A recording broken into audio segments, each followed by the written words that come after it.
Well, no one can say the fans aren't ready to whip this into a frenzy. If the Twins can get those bats going, the roof will come off the dome, but it won't be easy. The veteran starters out there for the Yankees, Dave Ryan. All right, Gary, thanks so much. And what an atmosphere on the field here for this game 4 today. David Wells certainly feels very comfortable going head-to-head with the Twins, that he can shut out Minnesota and end this series today and end this round of the playoffs. For good reason. Head-to-head, he's been incredible with Minnesota. Going back to May 17th of '98, his perfect game, the 14th in big league history. A moment he'll never forget. And the memory of that career highlight certainly gives him confidence today.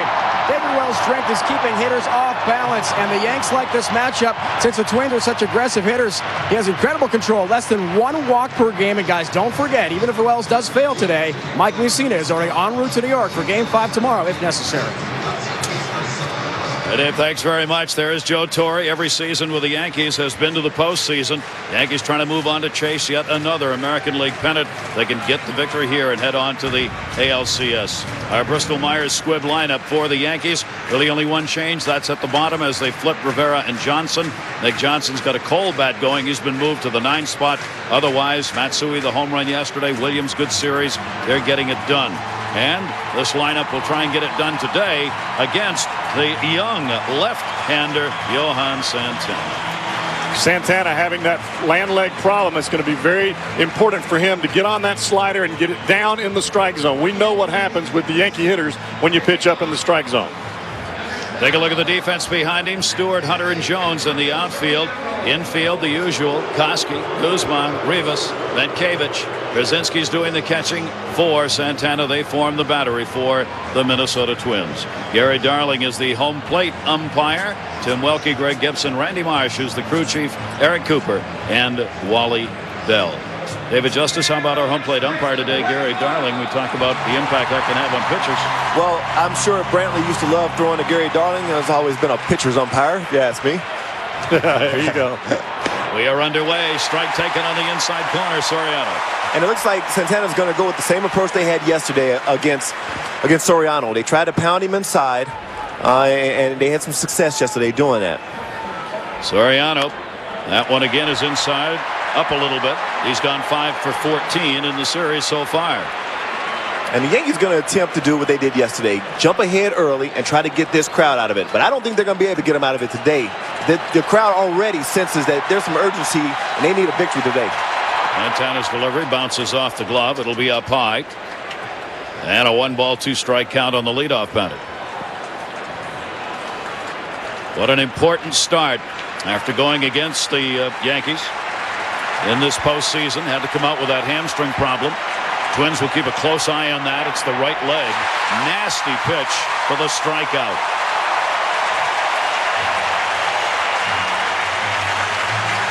One down. Let's check back in with Reese Davis. All right, guys, Boston staring at elimination. Harold Reynolds is with me. David Ortiz hitless in the series until now, Harold. Well, Keith Falk threw 3 innings in game 1 to get that save, and then came back the next day to get the save. Just wasn't as sharp as he was this first couple outings. 2-run score. Now Boston trying to even the series in the ninth. Wow. What a series that has been, and what a game today. The Red Sox and the A's going at it. Here is Derek Jeter. Jeter's had a 4 for 10 in this series and takes that one up the middle, and another base hit. So Derek Jeter continues his postseason onslaught as the hit leader, and with 1 down, he's got the single.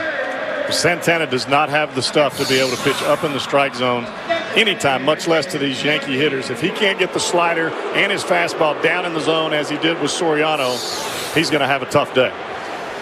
Jeter on at first base with a 1 down. 106 postseason hits, the most in Major League history. He, of course, has been playing with the Yankees in all these years since division play started, so the number of games for players like Jeter has increased dramatically over those who played back in the 60s, 50s, 40s. Santana will make a throw. Boy, almost threw that one away. It looked like he thought in the middle of that he didn't want to go there. Well, I think what Jeter was trying to do is get him to throw over there. A lot of base runners want to see what your move is, especially early in the ball game. You've got Jeter on there, everybody in the bench. If Jeter makes a fake break to second base, you can get a move from Santana. That way everybody knows exactly what he's going to do. Jeter not extending the lead over there. Giambi takes the pitch for a strike. Giambi's had 2 hits and 12 at-bats in the series. Well, this is a slide step. Real quick move to the plate by Santana. That tells me that front hamstring on that land leg is feeling a whole lot better today than what he claimed it felt like in Game 1. And if he can locate that pitch consistently today, he will be very successful. Giambi under a 200 hitter against left-handers this year. Takes that pitch outside. The fans in on every pitch. There's the line for him in Game 1 of this series. So the Yankee hitters had a chance to see him. Not a lot of him, but they saw him. And he's pitched well against the Yankees. He's thrown a lot of strikes, and he's pitched well, but he's pitched well down in the strike zone. Jeter at first base. Giambi takes it that way. Mankiewicz had trouble with it. Gets the out. Down to second base goes Jeter. Mankiewicz holding the bag there, so that ground ball came right to him. That was an outstanding opportunity, though, to turn double play. He just couldn't get it out of his glove and went for the sure out. But with the way Giambi's legs have been affecting him this year, and as hard as that ball was hit, that was a great opportunity to turn a double play. See how that plays out, because it keeps a runner at second base here. Giambi hitting into the ground ball and gives Bernie Williams an opportunity for the RBI. And what a series he's having. 5 for 10, 2 RBIs. He's red hot. Last thing that you want to do is have to face Bernie Williams with a guy standing at second base. The more times you do that, more times the Yankees are going to rake in some runs. Williams, a good hitter off left-handers at 280 this year. Got fooled. There's the big pitch Santana's developed this year, the changeup. Just gets that ball right under the hands of Bernie Williams, and I think Bernie's fine cheating on that first pitch. If he gets a fastball middle in, that ball's in the seats. Jeter off second base, 2 down. That one hit towards short. Guzman. Crow hops it over. No runs, base hit. 1 left on. Twins coming up before a full house on their home turf. Ron Gardner, the manager of the Minnesota Twins, making some changes in the lineup today, trying to find some bats. There they are. We'll go through it with you. Stewart's been the hottest hitter in that lineup so far. The middle has not produced, and it won't get any easier for this lineup today because they go against the grizzled veteran David Wells. Our Bristol Myers squib lineup for Minnesota. David Wells has got to throw strikes early in the count, and I've got to believe that this Minnesota Twins lineup is going to make him move off the mound. They've got to make him move and try to at least get some type of fatigue in him so they can get to the middle of this Yankee bullpen. If it's just Starter and Rivera for the Yankees, not going to win too many games. I mean, you're right, Jeff. They got to do something to energize this ball club.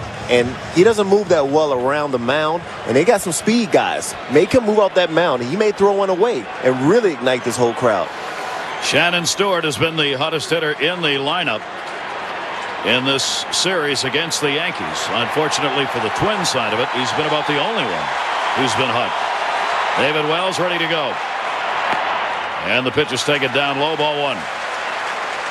Wells is a very economical pitcher.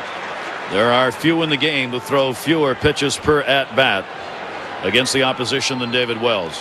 He likes to get strikes and get on with it. That one's taken for a strike, 1-1.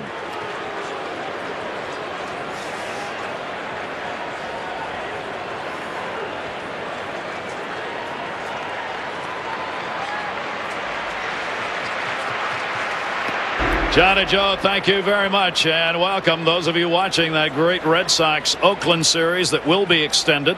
The question is, will this one be extended? The Metrodome, the Yankees have a chance to wrap this series up with a victory. With David Justice, Jeff Brantley, Dave Ryan down at the field, we welcome you to this one. And we'll see whether or not here in this game, the Yankees, who have a put-away chance, can get it done. The Yankees in the first inning got a Jeter 1-out single. He was left stranded at second.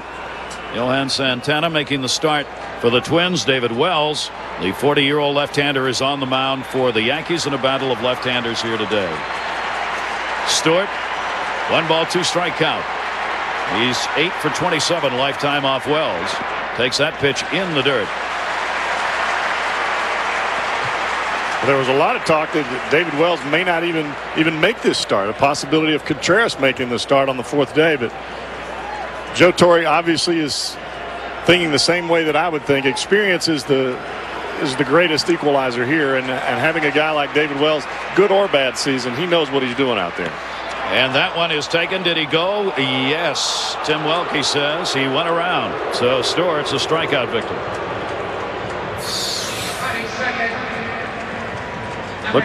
Looks like a cutter down in the strike zone. Shannon doesn't think that he goes. That's got to be a swing for him. Just a little bit. Tried to buy that one, couldn't do it. Gary Darling, home plate umpire, not going to hear of it. Louis Rivas has had an 0 for 9 in this series. That one foul back. These Minnesota Twins have really struggled against the Yankees hitting wise, both regular season and here in the playoffs, as the Twins come in with a 179 batting average in this series against Yankee pitching. And during the regular season, they hit only 203 in the 7 games these teams played. So their hitters have just been absolutely stymied by Yankee pitching all season long. And see what happens when your lineup's not hitting, then guys start putting more pressure on themselves to be the one who drives in the runs or the one that has to get all the hits. And that's even more pressure on you. That one is popped up second base. Soriano back looking up. He'll be called off. Rivera with his tough roof. If the outfielders can make the catches on fly balls, you want them to here. At the Metrodome, look at the differential. Now, this is supposed to be a home field advantage for Minnesota, and they play well here. But this 216 right here, that's the number. If you can't hit any better than that in your own home ballpark, you're not going to win too many games. Boy, that is bad, isn't it? And the Yankees, as you saw, have had 8 consecutive wins here over the past 2 seasons. 2 down, nobody on. Mankiewicz has had only 1 hit and 11 at-bats in this series. And if you do not have the middle of this lineup hitting for the Twins, you're in deep trouble. And that has been the problem, even though they picked up a win in game 1. Mankiewicz fouls that one back. Mankiewicz has gone 5 for 11 with a homer lifetime off Wells. But they're 3, 4, 5, 6 hitters in this series coming up empty. Mankiewicz was telling me before the ballgame, he said he actually likes facing left-handers like Wells better than he does facing a normal right-hander, because anytime Wells tries to pitch him in, if he leaves the ball up, he says it feels like it's to his advantage. Not going to get that one. So Wells has a couple of strikeouts and retires the side in order. No score after 1. We go back to Reese Davis. All right, Gary, for those of you watching on ESPN, our coverage of the Twins and Yankees will continue after the break. Those of you watching on ESPN2 to continue watching baseball, flip over to ESPN. The rest of you on ESPN2, we've got MLS Soccer, Earthquakes, Metro Stars now. Jorge Posada going after the first pitch, fouls that one back. Matsui and Boone do up for the Yankees, a 1 for 12 in the series for Posada, as the Yankees have gotten just enough of it done with their outstanding pitching. The offense has been able to get in the runs they've needed at a 253 clip against Minnesota pitchers so far. Not a great number, but good enough when the pitching staff, especially the Yankee starters, have been fantastic. Santana, this is why he's had that last pitch is why he's had so much success against the Yankees, throwing that changeup that's virtually the same speed as his slider, except the changeup is going away from these right-handers and that slider is coming down and in. Then you mix that in with a well-located fastball, then you got some good pitching. Boy, does he need it today. That one bounced in the dirt. So just 71 miles an hour on that. 2 ball, 2 strike count. And he tries to move that fastball all around the zone. But what makes that changeup even more effective when he can consistently pound that fastball in and get these right-handers at least looking in, opening that front shoulder just a little bit. That makes that changeup even more so effective. You know the Yankees want to swing. They don't want to go up there and take.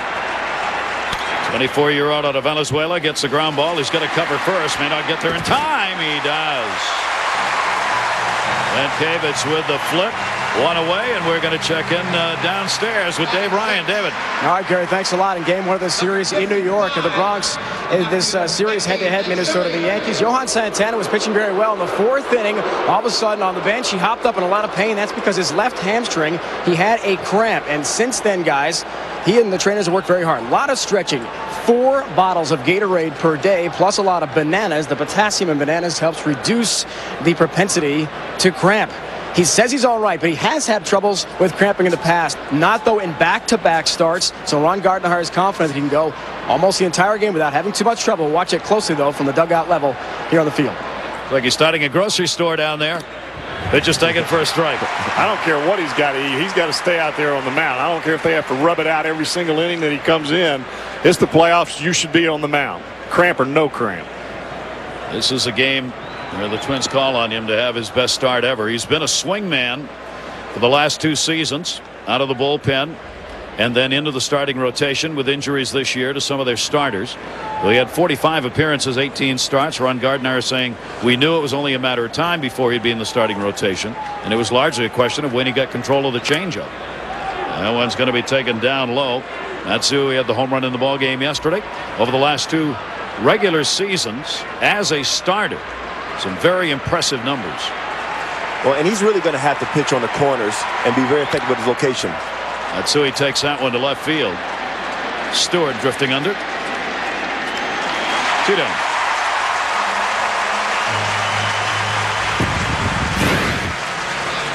And you can see him as he starts out against the Yankees here, really pounding the strike zone. And as you were saying, David, you get that slider down and into the right-handers, then you get some swings that are out of the strike zone, and that's what he did.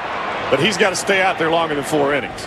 Yeah, longer than 4 innings if they have any chance today. But also, he's not throwing anything that the Yankees haven't seen. See, because you just faced him a few days ago, there's nothing he's going to throw him that's going to surprise him. Therefore, it's very important for him to make sure that his location is on point today. He's getting strikes early. He's had a first strike call on all of the hitters he's faced so far. Boone up there with 2 down and nobody on. Aaron Boone to right field, an Adam ball. Ooh, almost lost that in the lights. It's not just the roof here, it's also the lights in right and left field that are tough. John Jones hanging on to that one. 1-2-3 inning.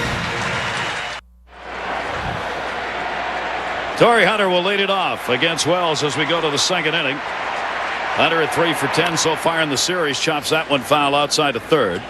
When Wells is on, you'll see a lot of ground balls that will be hit. Now, whether or not that's to his advantage or not, playing on this artificial carpet will depend on how they feel behind him. The ball really does fly on this artificial surface. Aaron Boone down there fairly close. Jeter's deep at shortstop. Wells deliver is slammed for a base hit. Bernie Williams over. And there's the first hit for the Twins. This is a nice swing. Torrey Hunter took a changeup actually out over the plate and up and drove it into center field. Well, whenever you're facing Torrey Hunter, you've got to either go very soft or you've got to go hard in. Wells is trying to get him off speed, but he leaves this ball up. If you leave a ball up to Torrey Hunter, I don't care if it's going 30 miles an hour, he's going to hit it. So the leadoff man is on. Pierzynski's 1 for 9. Boone moves in a bit at third. One of the questions today is, will the Twins bunt early against Wells? They've talked about bunting yesterday, today. They didn't do it yesterday. Will they do it today? Ron Gardner said he wants to, and said he will tell players to bunt today rather than leaving it up to the individuals at the plate.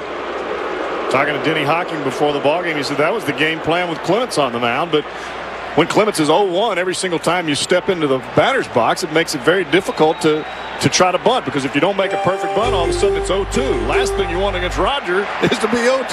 Yep. Well, they understand that they're a speed team. They must utilize this surface, which is very quick. They understand that's their game. Wells throwing over to keep Torrey Hunter close. And this is when it gets real tough with the Twins, because they can't make any mistakes. I mean, if you're going to try and steal a base, you've got to steal it. You cannot give the Yankees any outs in this game that they don't earn. And if you're going to lay a bunt down, you've got to get it down. There just isn't any room not to get it done right. Brzezinski wraps that one foul. Yesterday, he accounted for the offense. And that was it. That was it. Home run. You got to score more than one run to beat the Yankees. I'm sorry, fellas. But although you don't want to give the Yankees any outs, run into any outs, I'd still say you have to play aggressive baseball and take it to them. You don't want to be hesitant because this is an elimination game. Play your game, play aggressive. If you're gonna come to the ballpark and try to slug it out with the Yankees, you're done. You're done. You've got to hit and run. You've got to put some pressure on this defense, and you've got to make these outfielders run around a little bit. The only way you're going to do it is put the runners in motion, put the ball on the ground from bunting, and try to steal some bases. Hunter had 6 stolen bases, caught 7 times. Brzezinski's 2 for 7, lifetime off Wells. Takes that one to center field. Bernie Williams backing up. He sees it. He's got it. The tag to second. Hunter, here's the relay. Not in time. Once again, this is a great play by Torrey Hunter. And I always say you got to give your coaching staff some credit. Gary White was all over this. Knowing that Bernie has to run all the way deep center field. It's 408 out there to the wall. Know he's catching with his weight going backwards. Doesn't have a very strong arm. This is because he hurries back. And with that great speed, it's still a very close play, but most of that is because of Jeter's strong arm and not Bernie Williams. Well, you saw Torrey Hunter, as soon as he saw that ball and saw Bernie going back, he raced back. Normally on that ball, you're going halfway anyway. He sees Bernie going back. He made that decision in a hurry. But this is how I think the Twins need to play this game, with just reckless abandon. Just be aggressive. Keep pushing, keep pushing. Bedaya takes the pitch for a strike. He went after. You saw one of the things we've talked about in this series. Generally, on that play, the throw would have come from the center fielder directly in, but Bernie Williams does not have a good arm. So Jeter and/or Soriano always has to go out to take relays from Bernie Williams, even though it may not be a particularly deep fly ball. That extra time allows Minnesota to gain a base. And see, teams will start taking note of that, and you'll see next year when Bernie's playing center field, more teams will start tagging up from first. And that's a big base you can get if you can do it that way. Great to have you with us here. The Red Sox have extended their series to 5. The Twins are trying to do that here today. With Jeff Brantley, David Justice, Dave Ryan, I'm Gary Thorne. We hope you're having a great day. There's the starter, the boomer, against Santana, the youngster, for the Minnesota Twins. Runner on at second. Bedaya inserted into the lineup to try and find a hot bat. And Wells just jams him down and in, and he's gone. When David Wells is throwing that fastball up, he's got a little ride to it. Then he comes back with this curveball. It's off speed enough to make you think fastball out of his hands. Your body moves forward. The ball just drops right off the table. There's nothing you can do with it except just try to nick it, try to foul it off. Not fouling off that one. Told you he doesn't waste time out there. 20 pitches thrown, 17 have been thrown for strikes. Now it's up to Jacques Jones. A runner on at second base, now 2 down. Jones 2 for 12 in the series. Jeter trying to hold the runner close. That one taken to right field. It's Rivera back and drifting and makes the catch. There was a target out there, but it wasn't the one the Twins wanted to have it hit to. No score. It's my opinion. ESPN's presentation of the 2003 MLB Division Series. Brought to you by Radio Shack. You could win World Series tickets for life. Through October 13th, collect commemorative postcards with holograms at Radio Shack while supplies last. Then watch the World Series and you could win. Packed house here at the Metrodome in Minneapolis, where the Yankees and Twins go to the 3rd inning scoreless. Minnesota last year had to battle from behind to move on against Oakland in the division series. Same situation. They won the first game, lost the next 2, and then ultimately won the final 2 games to move on. The Yankees lost to Anaheim last year, the ultimate world champions. That one to center field. Hunter, wow, did that stay up? That ball was cracked by Rivera.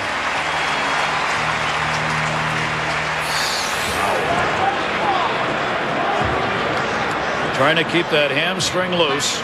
Santana, the starter for the Twins.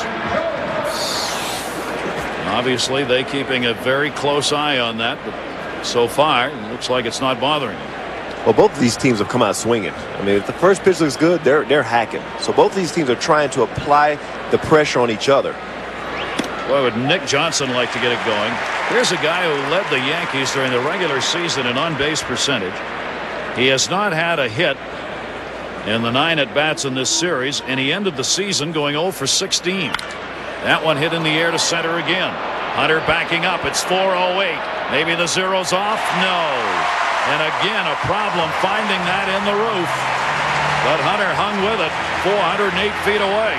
Well, this ball actually started out going one way and actually went back across. And instead of him turning frontwards, he decided to turn this way. Well, the problem is you got a chance of losing the ball in the roof. But he's one guy who said that he can take his outfield ball and look back up and catch it. So much is made about the roof here, but people don't understand. These lights sit low and they're very bright, and even line drives are very tough at times. Well, Jones started this season playing in left field, and when they got Shannon Stewart, now he's in right. So it's a little difficult to try to learn different eyesight in this ballpark, specifically because of the roof and the lights you were talking about. We saw yesterday virtually no impact on any ball hit. Today, early in the game, we've already seen 2. Both have been handled by the Twins, but it was not easy. See, those are the light banks David's talking about that you look up into and from right and left field. See, what happens, the balls arrive to the stadium brand new, and they got a guy downstairs that rubs them up. Well, he happens to rub them up the same color as the roof, which makes it very tough once that ball gets up there to see it. That's when you want to be a first baseman, not an outfielder. That's when you want to be up in the booth. You know if it's difficult for Torrey Hunter and Jock Jones, who play here every day, to find the ball and catch the baseball, how difficult is it for the opposition when they come in, and this is not even their home ballpark? You're right, Jeff. And we were talking to Gardner yesterday. He said even his own team, as much experience as they have at home, they still miss balls from time to time. Alfonso Soriano with a big cut. He struck out his first time up. Now these outfielders have to battle it, whether they've got a Twins uniform on or another, but they do. It's just a matter of staying with it. Don't lose sight of the baseball. Fans are up.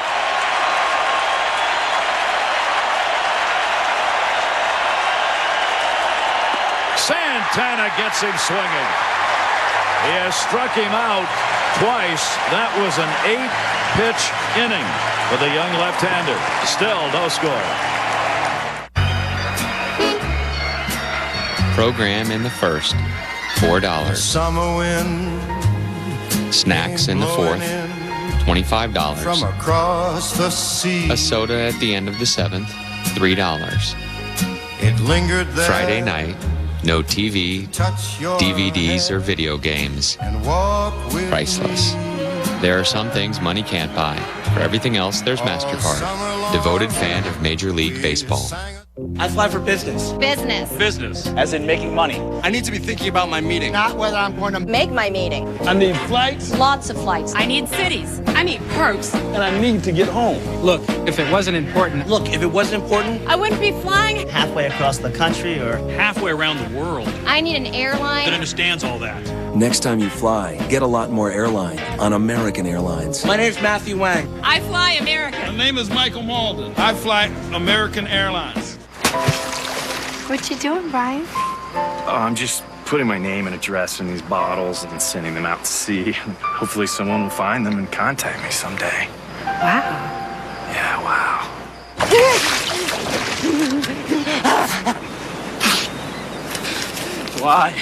Why do you torture me, Brian Henderson of 12 Maple Lane? For the great taste that won't fill you up and never let you down, make it a Bud Light. Brian.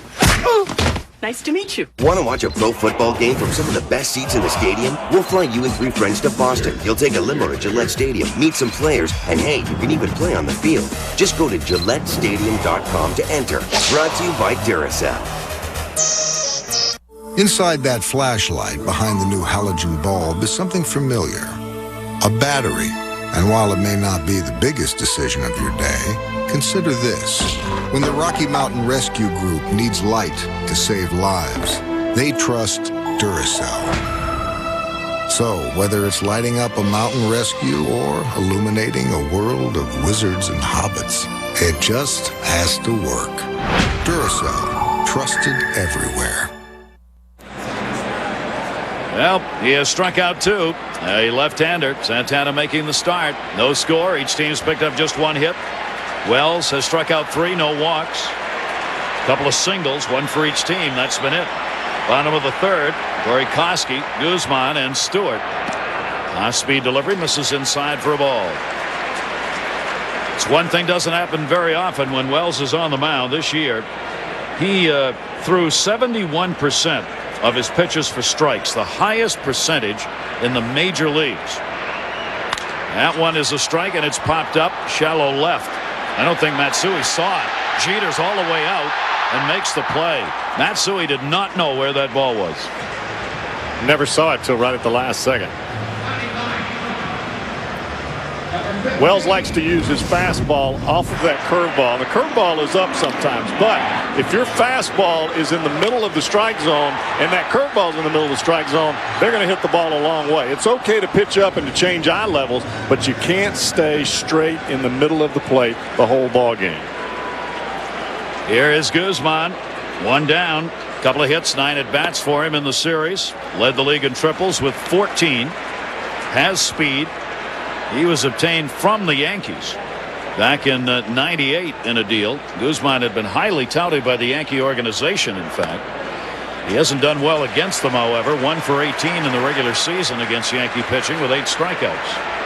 Saw Wells freeze just a little bit on that breaking ball. There's been a couple of curveballs that he's thrown that Gary Darling has not given him behind the plate. I would imagine that if this continues, we're going to see Wells actually have something to say about that. That one towards the gap. Bernie Williams sees it.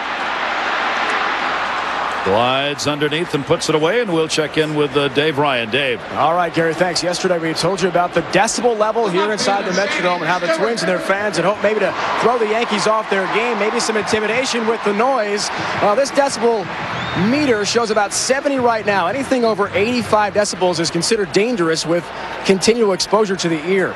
Yesterday, it was about 105 for the A.J. Przinsky home run. When the Twins took the field today, it went up to about 110. And the Soriano strikeout a few moments ago at the hands of Johan Santana went up to about 105. That's the loudest it's been. So a bit louder inside the dome today, and we'll see if it does bother the Yanks. Guys, from field level, I don't think it has so far at all. And all we can say to that, Dave, is what?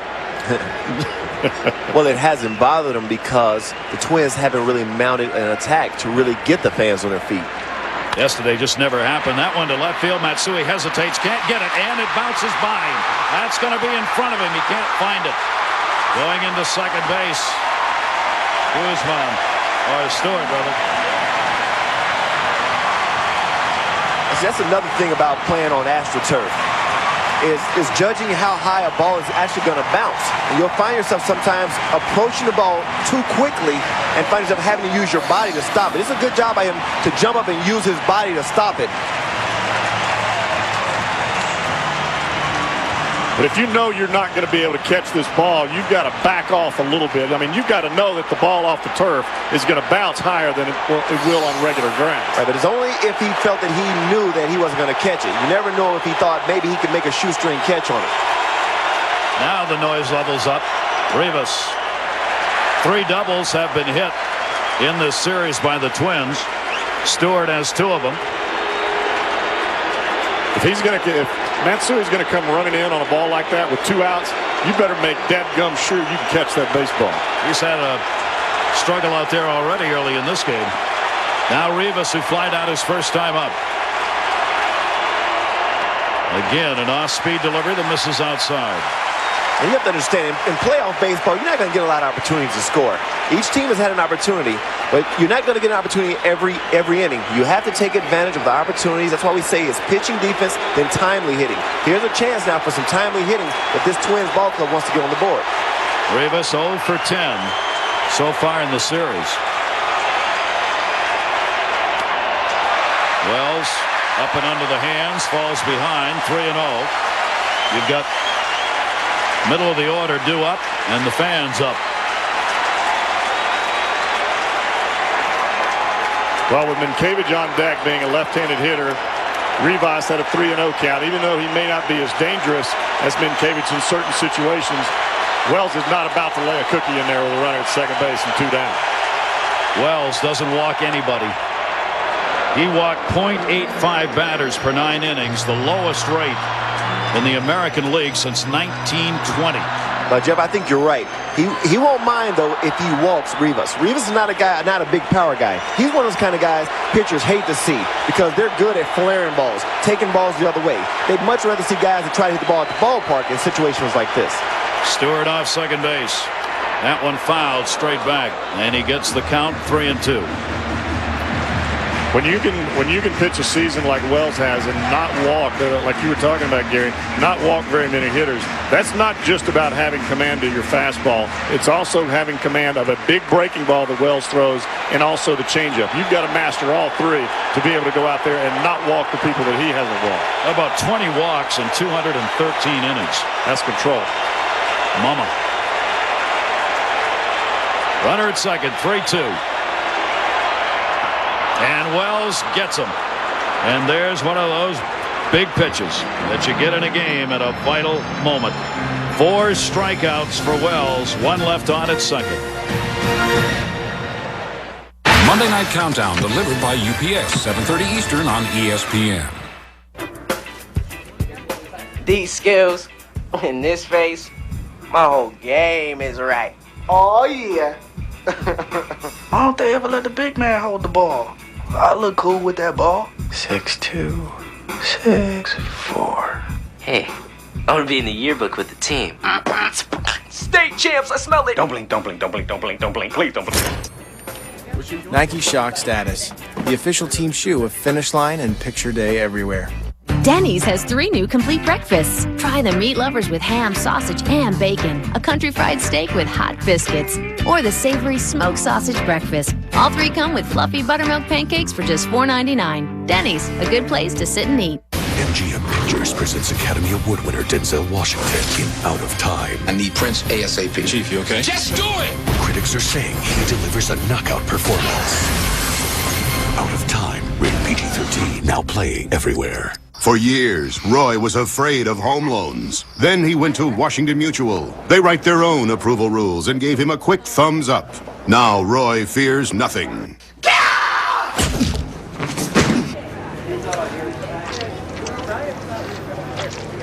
Take the whole tray.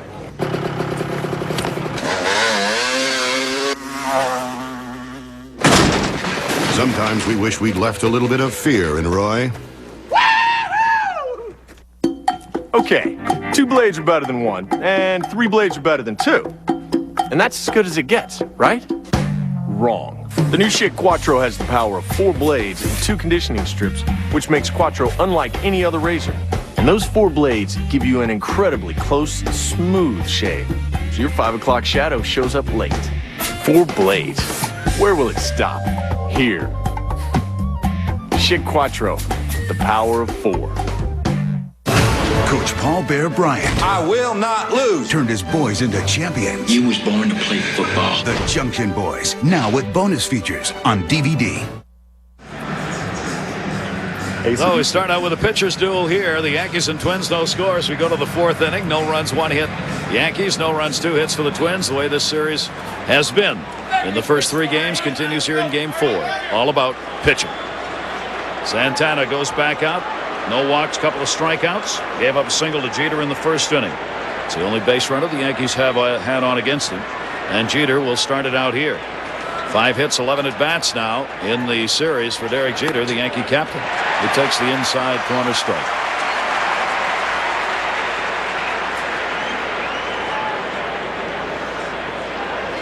Yankees won 26 games and lost only 11 against left-handed starters during the regular season. They had great success against both righties and lefties, obviously, to win 101 games. Well, I think Santana's going to try to pitch Jeter in this at-bat. His first at-bat, he got a first pitch fastball away and drove it for a base hit. He figured, if I want to get him out later away, I must establish in. Jeter, after that one, not happy with the cut he took, 1-2. You can pitch Jeter inside, but you've also got to mix up your pitches. You just can't throw him continual fastballs, and he gets a slider in there. He thinks it's a fastball, just swings right over the top of it. Jeter was not happy with himself on the effort on that cut. Santana's pitch swung on and missed. You do not hit that one, even if you're Derek Jeter. I want to remind you, coming up tonight, one of the great rivalries of the NFL as the Cleveland Browns look to avenge a loss to the Pittsburgh Steelers. It's the Browns-Steelers, 8:30 Eastern, ESPN. It's available on ESPN HD. It all starts with NFL Primetime presented by Miller Lite at 7:30. The Browns from way up top. Some 55,000 plus on hand here today as they were yesterday. See if their Twins can extend this and send it back to New York. Jason Giambi. Giambi grounded out his first time up. That's going to be a gapper. Chased over by Hunter. It'll go all the way to the wall. Giambi on his way to second base will go in easily as he gets a stand-up double with one away here in the fourth inning. David, when you have two guys going for the ball out there like that and your center fielder is trying to make the play, I mean, are you talking to each other the whole time, or do you already know who's going to back up who, or how do you determine who's actually going to go for the ball when you're both running at it like this? Well, in a situation where, like that particular one, as a left fielder, you want to back up your center fielder. That ball was actually closer to Torrey Hunter, so just on a matter of feel, you knew that Torrey Hunter was going to go for it, but you must back him up just in case he doesn't get it once he passes it, and he didn't get it. So Stewart did a good job of backing up. Yankees have picked up 5 doubles now against the Twins in the series. That's the first one that Giambi has had. He's at second base. And here is Bernie Williams, the nemesis so far in this series for Twins pitchers. And Williams fouls it back. Now this has been a pitcher series. The Yankees have had some of the big names come through, and Bernie Williams, David, one of those, who's just having a really fine playoff right now. Well, Bernie dealt with a lot of injuries this year, to his shoulders, to his knee, and he's finally healthy. And that's a good sign for this ball club because he can be very clutch. I mean, that's why he hits where he hits. I mean, he's a run producer. Check swing on that. Looks like he went around. He did. We've had only, in this 3-game series, 13 runs scored. Yankees 8, Twins 5. Well, Santana has found a pitch that is starting to really work for him. That breaking ball is breaking in at low and in, as well as in around the thigh. And it's obviously breaking a lot because Jeter didn't take a good swing and Bernie didn't take a good swing. Giambi off second base. Williams takes a good swing. That's a fair ball. Giambi's going to come around to score. Stewart chasing it down. It bounces back to the infield. Looking right at it, Williams. He'll stop at second. Back-to-back doubles. Bernie Williams, another RBI, and the Yankees have a 1-0 lead. Third RBI of the series for Williams. Well, he went to the well one time too many. He was able to get him on the pitch before that, but this particular one looked like Bernie saw it a lot better and did a great job of driving this ball down the third base line. But that's just adjusting within an at-bat, getting a sense that he may come back with this breaking ball because of my previous approach at the last pitch. Outstanding job. You can't continue to pitch to Bernie Williams with a runner at second base. It just makes him a better hitter. He's a clutch RBI producer, and he does it again. And you know, Jeff, another reason for that, too, is yesterday he had some big hits. So he has some confidence right now going with men in scoring position, whereas Posada hasn't been driving in runs the way Bernie has. I agree with you. You don't want to pitch to Bernie right now. He had 2 strikes on Bernie. That was not a good pitch with a 2-strike count with a runner at second base. Jorge Posada fouls the pitch off. He grounded out his first time up. So the Yankees get on the board first in this ball game and take the 1-0 lead on their third hit of the game, but 2 of them back-to-back doubles against Santana here in the fourth. You know, when you have a guy that's hot and you're pitching against him, he has to hit your pitch, especially with a base open. That base is open, he's got to hit your pitch. If not, you go with the next guy. That one towards the hole. That's going to be a base hit. Late break for Williams. Stewart gets it in. Runner will stop at third, and the Yankees 3 consecutive hits have the corners covered with 1 away. Well, Bernie can't score on that ball right there anyway. He's got to freeze because of where the ball's hit to the left side of the infield. Last thing that you want to do with one out is run into an out at third base. So you freeze, make sure the ball goes through, then you can go to third base. Now Matsui's going to get the chance. With only one away, infield will look for that ground ball double play to end the inning. Matsui will be looking for the RBI. Well, yesterday Matsui came up in a big situation, guessed for a fastball inside and hit it out of the ballpark. He got jammed the first time up. I've got to believe that he's going to look for a pitch that, especially early, that he can drive out of here. Was he ever a clutch hitter for the Yankees? Regular season .335 with runners in scoring position. Matsui stands in here and takes it up high for a ball. And the reason why he hits so well in scoring position because he can hit the ball to all fields. He's not a guy who's just a pull hitter. Usually guys who hit great with men in scoring position, they take what the pitcher gives them. If you want Matsui to hit the ball to left field, he'll hit it to left. If you pitch him in, he'll pull it. That's why he hits so well with men in scoring position. Runners at first and third, only one away. Matsui a chopper to first. Metkevich looking to the plate. It's a foul ball. Well, that stops that play right there. Here's the homer he had yesterday. And look where this pitch is. Ball's up in the strike zone. A high velocity pitch from Los. And he was blowing it by everybody else in the Yankee lineup. He sees it, hits it a ton. And by him hitting lower in the lineup, he had an opportunity to see Los throw a lot of fastballs. So, hey, why not look for a first pitch fastball or a fastball in that at bat? And he got it and actually drove it out of here. Joe Torre said today he thinks Matsui will be a 20 to 25 home run hitter in his career. Doesn't think he'll go a lot over that, but he said he'll be so productive. He'll be a good extra base hitter. I mean, he already is. He's a 10-year veteran of the Japanese league. That one to the gap in right center field. Hunter's not going to get it. What a shot. That'll bounce up and over a ground rule double. It'll score Williams.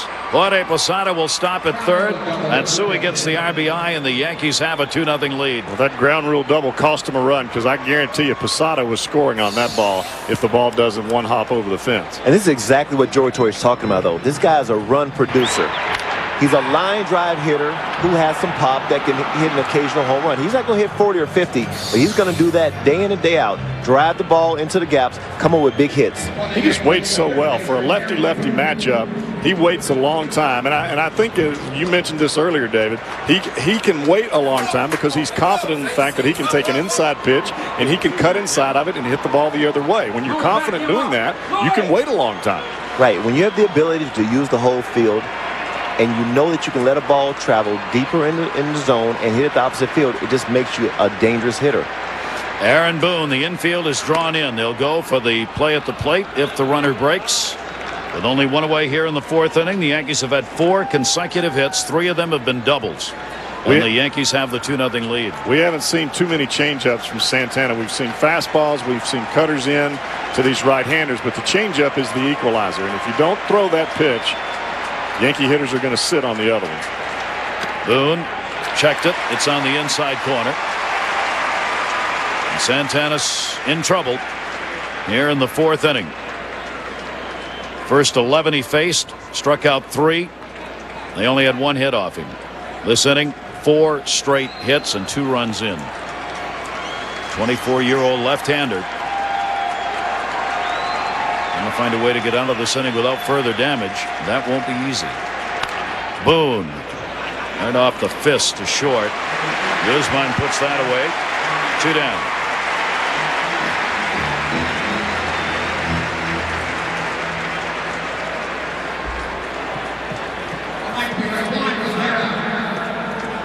The more times you face a lineup, the more adjustments that you have to make. And we're starting to see Santana now facing this Yankee lineup probably for the second or third time, and he's got to make some adjustments. He's got to change a little bit, or the Yankees are just going to continue to pound him. Well, I totally agree with you, Jeff, because when you face a pitcher only 4 or 5 days ago, there's nothing he's going to throw you that's going to surprise you. You've seen everything. It's so important for him, his location to be on point. When he throws inside, he can't miss. When he throws in an outside corner, he's got to stay on those corners and mix in the breaking ball, because he's not going to fool you because you just saw him 4 or 5 days ago. And I like the fact that he's pitched inside today. That would be one of my first points that I would make. But You can't just live on one side of the plate, and that's what he's tried to do. If you're going to pitch these righties inside, you've got to get them to look away for something, whether it's a fastball or a changeup. You've got to go to the other side of the plate sometime. Here's Rivera, moved up in the lineup from the number 9 spot to the number 8 spot. Flied out his first time up. Rivera's a .340 hitter off left-handers this year, and you got to wonder whether that conference with Gardenhire had to do with what are you going to throw Rivera when you've got the guy who's old for his last 26 due up next in Nick Johnson. And Juan Rivera has been quietly putting together some very good at-bats. He lined out his first at-bat, and yesterday he had a few hits, so he's seeing the ball pretty good. Rivera with 2 in scoring position and 2 down. And that one's going to be taken inside, and it sure looks like Santana's trying not to throw anything remotely close as far as being hittable is concerned. And Gardenhire's second-year manager pacing, already has the bullpen going, and they'll, in fact, intentional pass it almost bounces away. Brzezinski had it bounce off his glove. Well, the Yankees are doing exactly what they did yesterday. They've jumped out ahead of this ball club, and they're taking the crowd totally out of this game. We spent so much time talking about the effect this crowd can have on a ball game and on a team. For 2 days here, the effect has been that. The Yankees quieting it. Turned a divisional playoff game into a tennis match. Yeah. But, I mean, if we talked about this Twins ball club needing to bunt, needing to hit and run, needing to do some things to put some pressure on the Yankees. Well, you let the Yankees get too far ahead of you, all that bunt, you can forget about it. Yep. Then you got to hit the ball over the fence. And we know if you try to slug with the Yankees, you're done. And that's what the Yankees are trying to do, put the Twins in that situation again. Bases loaded. 2 down. Nick Johnson. Johnson's had an 0 for 10 in the series, 0 for his last 26. Well, a hit here will totally blow this game wide open. 2-0. You're still within range.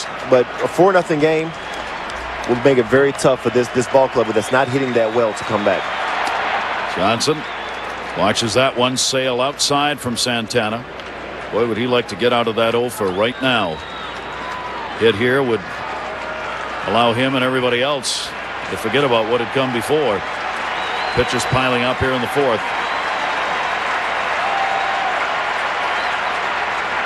Johnson with a big grand slam cut that doesn't connect. You're not going to see Nick Johnson do that too many times, but his eyes get big on this fastball up in the strike zone. Many times you'll see Johnson get inside that ball and shoot it to the left center field gap. I think on that pitch, that front shoulder comes open. I think he's thinking hero trying to hit that ball out of the ballpark. Now the fans up. 1-2 delivery. Johnson's got a base hit in the gap. 1 run in. Second will score. Jack Jones had to knock it down. It's a double and 2 RBIs. And the Yankees lead it 4-0. So much for the offer and so much for the intentional pass. That swing right there was a totally different swing with 2 strikes than we saw when he swung and missed that ball. And it looked almost, David, like those were the same 2 pitches. That ball looked like it was up in the strike zone. That's the same ball he just threw by him. Well, I'm really surprised that he threw all fastballs at bat and didn't try to throw a breaking ball at all, especially to a guy who's scuffling at the plate. Wow. That will be it for the 24-year-old left-hander. The bullpen goes to work for the Twins.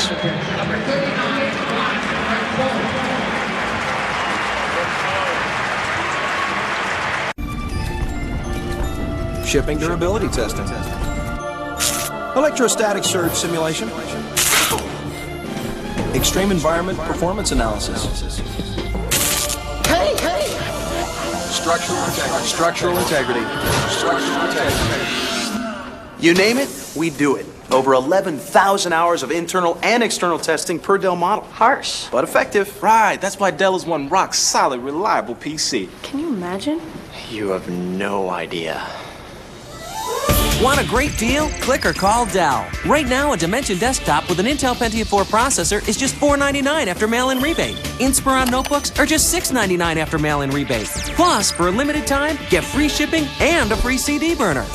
And now over here, the torsion chamber. Rock-solid PCs. Easy as Dell. Dell PCs use Intel Pentium 4 processors.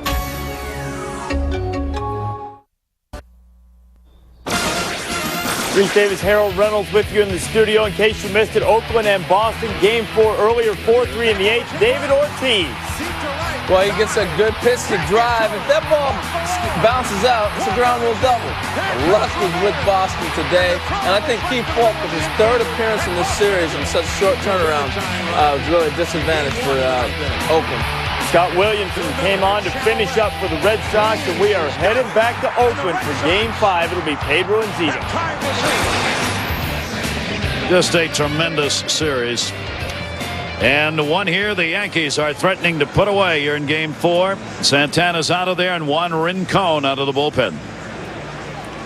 Rincon came in the ball game yesterday. He's a sinker ball pitcher, just trying to get a ground ball, just trying to get an out right here and keep Soriano in the ballpark. The last thing that the Twins need right here is a long ball from Soriano, because you can close the book and they might empty this place.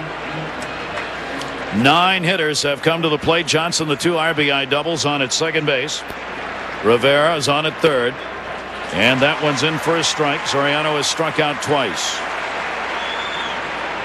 And see, that's why it's so important to throw Soriano a lot of fastballs inside. Just the way he took that first pitch, his shoulder opened early, which told me that he's now conscious of the fastball inside. Rincon gets it in left field. Stewart coming over. Stewart can't get it. Plays it on a hop. 2 runs will score. It is a 2 RBI single for Soriano and a 6-0 Yankee lead. Well, Soriano got a breaking ball breaking away from him, and he just reached out. Didn't have a lot of power behind the swing, but he had great placement. Thought that ball might be caught, David, and Stewart came charging. Well, Stewart was playing him more over in the gap, and he had a very long run. For a guy who's got a lot of speed, this ball is pretty much over by the line, and when you're playing a guy in the gap, that's a very long run. We've seen Yankee hitters make these adjustments all day long. That swing from Soriano was different than the first swing that we saw. And the double in the gap by Nick Johnson, the second swing was the key. He kept that shoulder in, and he made an adjustment. This inning started. Throw down. Not in time with Derek Jeter at the plate. Nick Johnson, one of 4 doubles that have been hit in this inning, as the Yankees send their 10th man to the plate. They have put up 6 runs here in the 4th inning. You know, sometimes, David, you get into the postseason and just the enormity of this whole event just paralyzes guys when they get out onto the field. They can't make the adjustments that they normally make. We watched Santana pitch today. That's not how he normally pitches. He doesn't throw 90% breaking balls inside to right-handers. He uses his changeup. He throws fastballs. But, you know, I think that's why it benefits the Yankees so much being able to play in the postseason. These guys are used to it. They're still playing baseball. They're not trying to do anything different. They're doing what makes them good. And that's pretty good. Yeah. That one off the fist. Jeter popped it up. That could be trouble in no man's land. Foul ball. The charge was on Mientkiewicz, Rivas, and Jones. Nobody could get to it. And you hear the talk all the time. Well, the Yankees got a break here, or Soriano hit that ball off the end of the bat, or, you know, just this ball. Just, you know what? The Yankees make those things happen, and that's why they win, because they play with confidence. They're not out there hoping they're going to just flip one in there. They make contact and they make things happen. Well, talking to them before the game today, they really felt confident in this game against Santana. For some reason, they felt like, hey, we're going to do a better job today of getting pitches to hit, making him pitch to us, and we're going to hit him hard today. And that's what they were talking about before the game. They have. They did.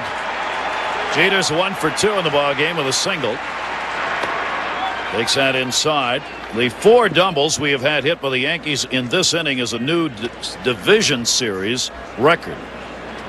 4 doubles in an inning for one ball club. The Yankees have already done that in a 6-hit inning. And keep in mind, there was an intentional walk involved here too to Rivera before Johnson came up and delivered the bases loaded 2 RBI double. Jeter takes the breaking ball outside. And the Yankees are not guys that just sit over there and say, oh, we're going to pound this guy today, or we're going to do this, or we're going to do that.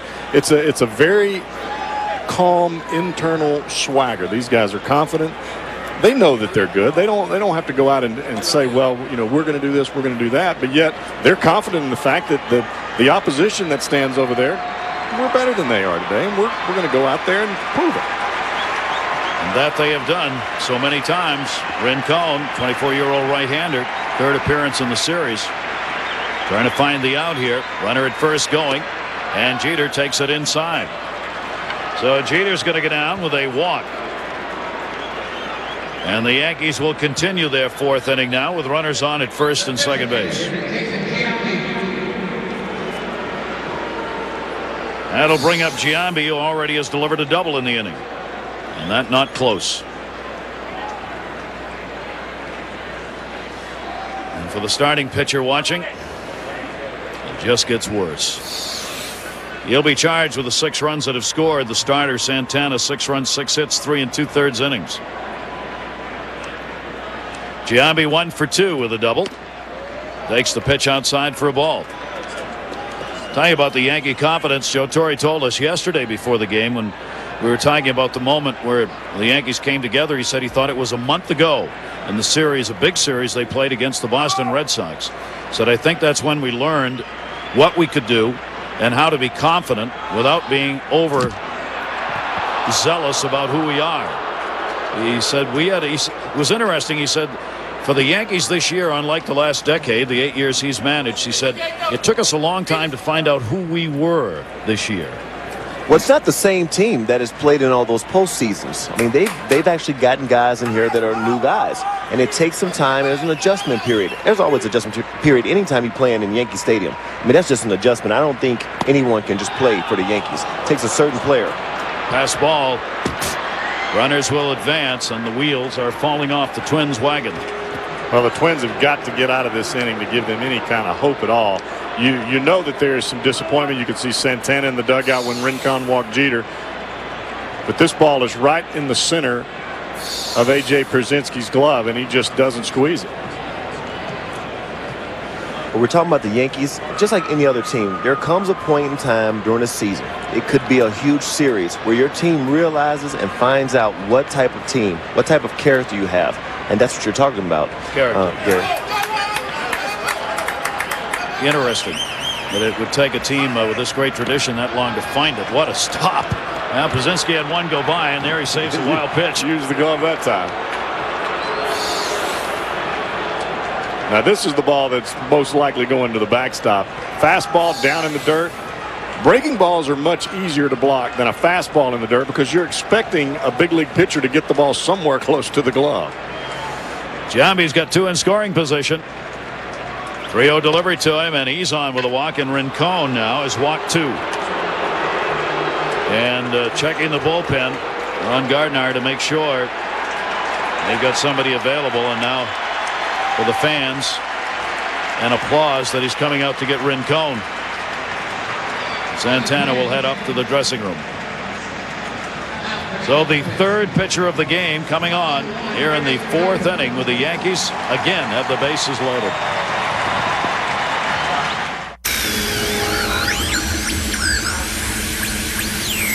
Cable is history. Now there's DirecTV. More sports, more movies, more family programs, more of the TV you love, and more of the TV you'll love to discover. Direct by satellite right into your world. And with the Total Choice Plus with local channels package, you get more than 130 channels for less than $40 a month with digital quality picture and sound. And right now, you can get a free 3-room DirecTV system, including standard installation. Call 888-DirecTV. DirecTV, 11 million fans and counting. And when you can get more than 130 channels for less than $40 a month, plus a free 3-room DirecTV system, it's time you became a fan too.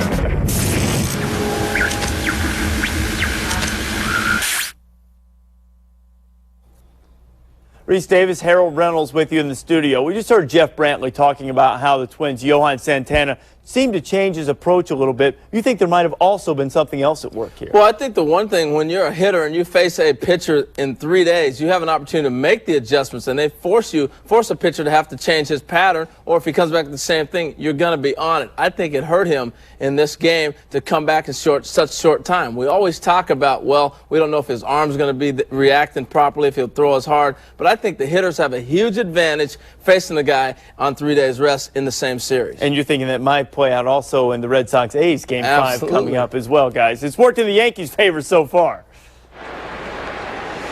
Well, Rincon will leave, and we'll be watching now as he ends up walking a couple of batters in the game to coming on in relief.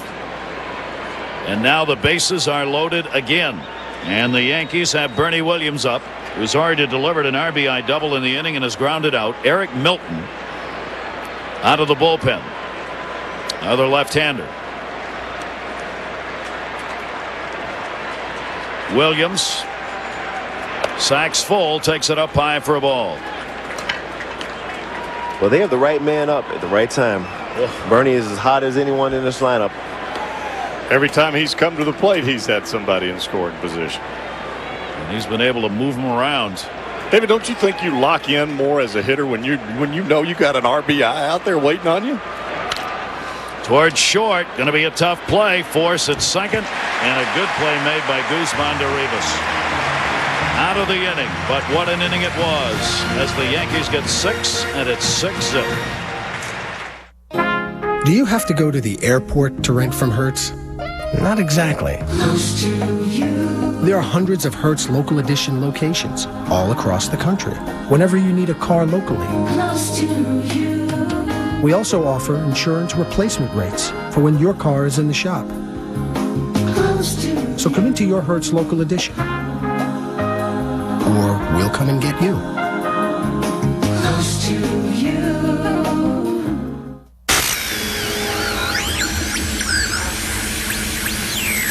Cable is history. Now there's DirecTV.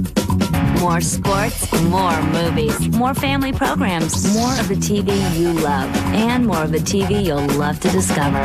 Direct by satellite right into your world. And with the Total Choice Plus with local channels package, you get more than 130 channels for less than $40 a month with digital quality picture and sound. And right now, you can get a free 3-room DirecTV system, including standard installation. Call 888-DirecTV. DirecTV, 11 million fans and counting. And when you can get more than 130 channels for less than $40 a month, plus a free 3-room DirecTV system, it's time you became a fan too.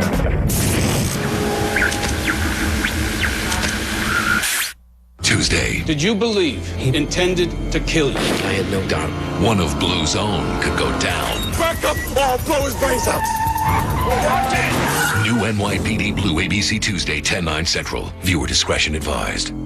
Attention all smokers. Now you can kick the habit in only 7 days guaranteed with Smoke Away, the natural doctor-recommended stop smoking system that really works. I quit smoking in 2 days with Smoke Away. It took me 3 days to quit smoking. I quit smoking the very first day. The secret is Smoke Away's unique blend of ingredients that helps to almost completely eliminate your craving for nicotine. Imagine, no more Nic Fits. It's safe.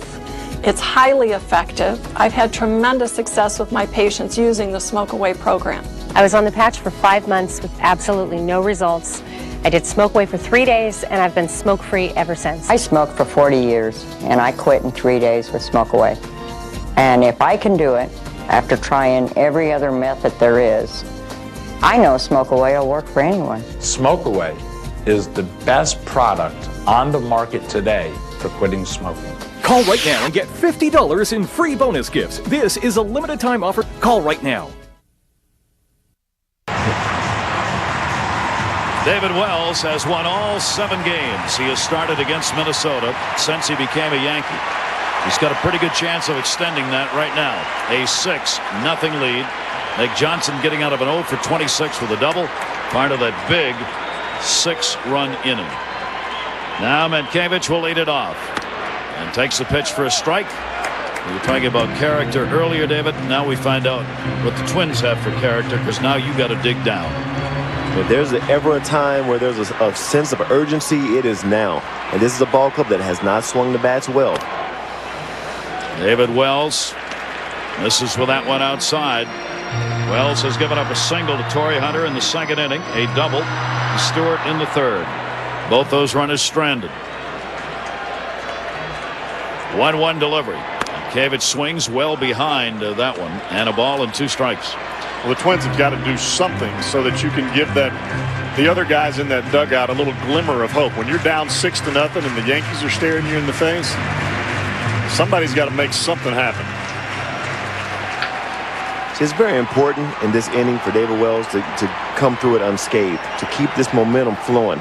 You do not even want to give the Twins even one run, because then you shift a little momentum and make them think, well, hey, we got one. Maybe we can come back. You want to 1-2-3 them and keep them down and keep all the positive energy on your ball club. There's still a long way to go here. That one is fouled off down the line. And keeps the at-bat alive with a 1-ball, 2-strike count. We talked earlier about Wells' command of the strike zone. That's the one thing that works to his favor here. He's not going to hurt himself. He's not going to walk hitters. He's going to continue to challenge the strike zone. And if the Twins are going to come back in this ball game, they're going to have to do it putting the ball in play somewhere where the Yankees can't catch it. That one hopper. Soriano deep makes the play. And Kavich is retired. One down. We talked about Santana having to keep the ball down in the strike zone. And, David, you talked about him having to have good location. He didn't have either one. He left the ball in the middle of the plate. And when he did get the ball on the sides of the plate, the ball was up, and the Yankees just hammered him. You've got to change with each guy that comes to the plate. You've got to make an adjustment as a pitcher, and he just didn't do that today. David Wells, one down, nobody on, gets a strike. Torrey Hunter's delivered a single in the ball game. Minnesota Twins facing elimination here today, and the Yankees a chance to move on to the American League Championship Series against either Oakland or the Red Sox. That to be decided tomorrow, as that series is going to go 5 games. Those two teams right about now are getting on board jet planes to fly from Boston to Oakland. Well, it may be 6-0 in this ballgame, but, David, we both know the guys that sit in this Minnesota Twins dugout. There's no quitters over there. These guys are going to continue to play and try in this ballgame. Oh, a base hit on that one. Hunter. That was good use of the Sunday Times right there as he bloops that one over Jeter's head. Hey, I agree with you, Jeff. This ball club never quits. They're going to keep putting pressure on this Yankee ball club. He gets a ball inside, actually, and you know, that's where a lot of teams really try to pitch him. They don't like for him to get his arms extended. When he gets his arms extended, he's a very powerful young man. But when you come inside on him, there's a tendency that you can jam him, and that's what David Wells tried to do. Now, you look at this Twins ball club, that's why I was saying David Wells cannot give them any sense of life in this inning. Keep him down. He needs to get to this inning unscathed. Wyszynski, that's off the bag literally, straight up in the air. Gets by Soriano. Torrey Hunter's on his way to third, and he'll stay there. Wyszynski's on with a literal base hit. And see, this is what I'm talking about. You have the crowd out of it. You have the guys feeling a sense of being a little bit demoralized because we're giving up 6 runs. You want to keep them down. You don't want to give them any type of life. And that is what has happened. David Wells is giving them a little bit of life now. Again, that carpet coming into play. Soriano backing it up, got too close to it, and ended up bouncing over his head, and that allowed Torrey Hunter to move over to third base. Or shall I say Torrey Hunter and A.J. Pierzynski is giving him a little bit of life. Yeah. Michael Kadire has got to do whatever he can to get this runner in from third base. The last thing that you want to do is get into a ground ball double play right here. That'll just suck the life right out of you. Strikeout victim his first time up. Kadire, during the regular season at 245, he had 102 at-bats, 4 home runs, 8 RBIs. And takes that pitch down low for a ball. Kadire inserted into the lineup today by Ron Gardenhire, and Kadire's come up twice now with runners on. He had a chance in the second inning. Hunter was on at second base, and he struck out. Now he's got runners at first and third with 1 away.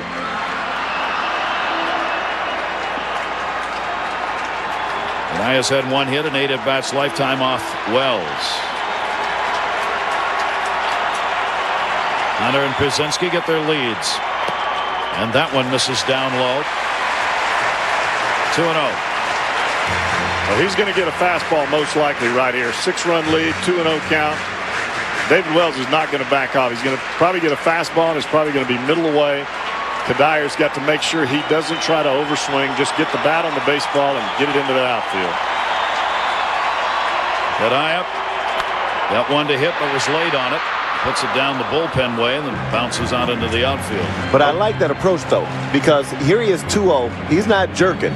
He was going to take what David Wells was going to give him. He was just a little late reacting on his fastball away. So that tells me his mindset is only about getting a base hit and not trying to get all the runs in right now. Shoot the ball the other way. Do what you even a sac fly at this point is a moral victory for the Minnesota Twins at this point. They've got to do something to get that goose egg off the board. Kadaya played both minors and obviously with the Twins this year, 35 games with the big club. 2-1 strike count, runners off first and third. Kadaya takes that breaking ball. Jorge Posada stops it. It's 3-1. And see, that's the breaking ball that he actually struck Kadaya out on earlier. But see, at that point, Kadaya had 2 strikes. When you don't have 2 strikes on you, then you can just take it because you're probably sitting on a different pitch. It's not as effective throwing that curveball in the dirt with 1 strike as it is when you have 2 strikes on the guy. The wife of the Yankees starter. There's your decibel reading. Fastball away. Get ready. 3-1 delivery to Kadaya. And a chopper off his foot. And it's a full count. And that fastball was 85 miles an hour, almost as if it was a BP fastball. You know, it looked like he cut that ball a little bit. He started in the same place that he threw the 2-0 pitch, and then that ball started to come back to the inside part of the plate. David Wells, you guys talked about it earlier. He's got command of the strike zone. That is a gutsy pitch right there, even with a 6-run lead. The last thing you want to do is load him up with a walk. 3-ball, 2-strike delivery on the way. Kadaya bloops that one, center field. Bernie Williams can't get it.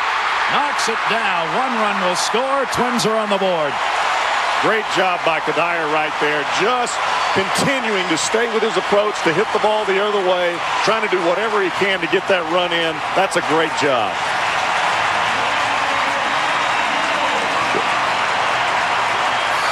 Well, David Wells goes with the fastball and actually jams him on it. And this is just because of his strength. He was able to muscle this ball in front of Bernie Williams. But see, defensively, when you're playing on AstroTurf, a lot of guys do not like diving on AstroTurf because of the rug burns they can get. If it's grass out there, Bernie Williams actually may dive. But you got to be very careful diving on this turf as well as because of the fact if you miss it, that ball can roll to that 408-foot sign. Now, this is a huge inning. If you're on grass there, David, if you dive for it, the ball stops in its place. On the turf, the ball continues to roll to center field. You don't know who's going to catch it then. And there'll be a whole lot of running going on. Ain't nobody behind you in the outfield, is it? Just the wall. Yeah, but they paid to get here. That's right. That's exactly right. Well, the Twins are not going to go quietly. Wells has given up 3 consecutive hits after getting the first out. Runners on at first and second. Kadaya gets his second ever postseason RBI. He had one last year. First time up for Jock Jones. He just missed that curveball. Just missed hitting it out of the ballpark. First and second. Takes that one to left field. Matsui moving over. Foul territory. Puts it away. Runners cannot move up. And Jones is retired. And his struggles continue. 2 for 14 now in this series. Well, he just missed the hanging breaking ball, so you can understand David Wells going with a fastball away. He just missed it. But he's an aggressive type of hitter, and he lives and dies by being aggressive. He got to pitch out over the plate. He tried to go to left field, just got under it a little bit. That leaves it up to Koski. Jones is going to go slam the wall a few times up the runway. He really wanted one there. Still first and second. Now there are 2 down. Koski popped out his first time up. And Koski takes that one to center field. Bernie Williams keeps his eye on it and puts it away. And Wells works out of the jam. The Twins pick up a run on 3 hits. They leave 2 on base. Yankees 6, Minnesota 1.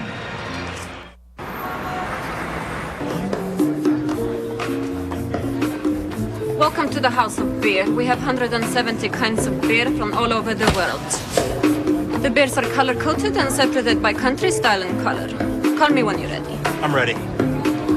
I'll have a Sam Adams. Yeah.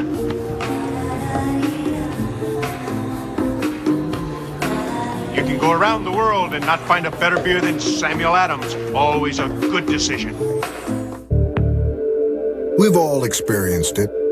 The bad hair day, the moment of inattention, the occasional oversight that leaves us feeling we're caught in the world's harsh and unforgiving spotlight. Just how many homeowners expect to feel when they go to refinance. At AmeriQuest, we're glad to surprise them, because in over 20 years, we've learned to see homeowners in a very different light, and maybe it's time you took a bow. AmeriQuest, the company that knows you are more.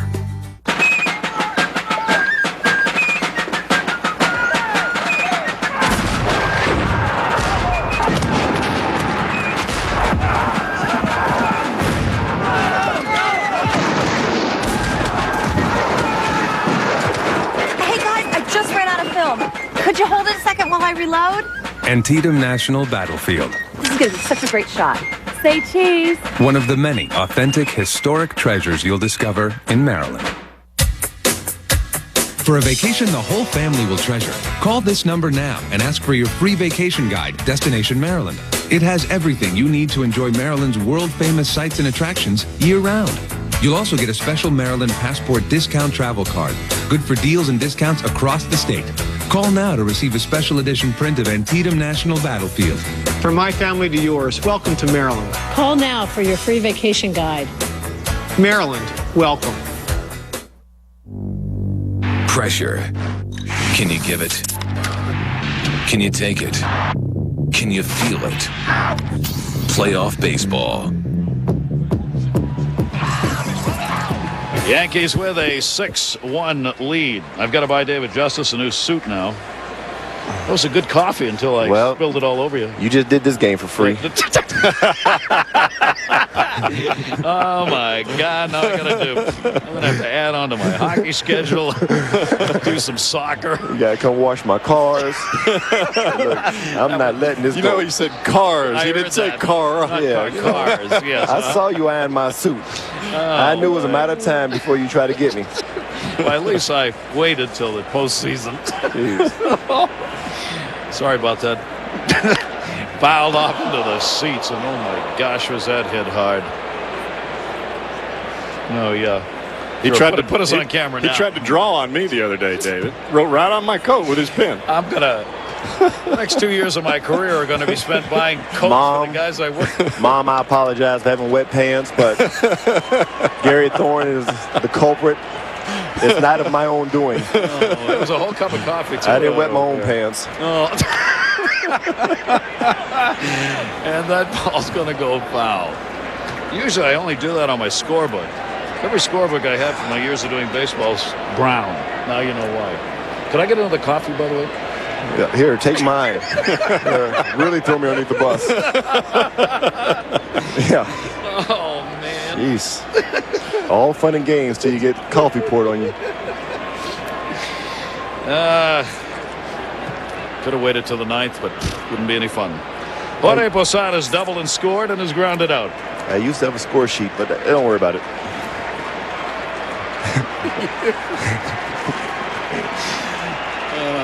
Major manufacturing going on here. Pitch is taken outside for a ball. Milton on in relief. The third pitcher used, Santana and Rincon. Now Milton is making his first appearance here in this division series. And he's got one task now. That's no more on the board for the Yankees. Foul back by Jorge Posada. And you can believe the Yankees aren't going to come up to the plate and just say, well, we're winning 6-1, let's shut it down. These guys are going to try to put as many runs on the board as they possibly can. Get this thing over with. They do not want to play another game, obviously. Get a couple days rest. If you can win this before moving on to the League Championship Series. Good fist pitch right there, fouled off by Posada. What a job he has done from Puerto Rico, coming on to be the Yankee regular catcher. 5th in the American League in on-base percentage, 6th in walks this past year, and has taken charge of the pitching staff for the Yankees. Continues in that line of outstanding catchers that the Yankees have had over the years. Taken down low. The Yankees at one point, of course, with the likes of Yogi Berra and Elston Howard on the same team. That's not bad. Guys who could catch and play the outfield. They both played both positions, and both of them could hit. Here's the 2-2 delivery. Swung on and missed. And let's check in with Dave Ryan. All right, Gary, thanks a lot. Not a lot to cheer about here. Dugout level for the Minnesota Twins, but by far the most emotional player in the dugout and in center field today has been Torrey Hunter, who says growing up in Arkansas, he played high school football. Very intense back then, and it's that sort of football intensity he brings to the dugout and the baseball field, trying to be as vocal as possible, guys. He's been going up and down when the Twins have been hitting, trying to get his teammates and the coaches involved. Any kind of emotional boost he can give them. Not a lot to cheer about today, though. He's doing his best. This is where you just dig down and keep going. There will be no tomorrow if you don't come back in this ball game. You leave it out there on the field today. And for some of these Twins, it may be the last time they play. Well, in a ball game like this for the Minnesota Twins, this is not when you find out what kind of player you are. This is when you find out what kind of person you are. Yep.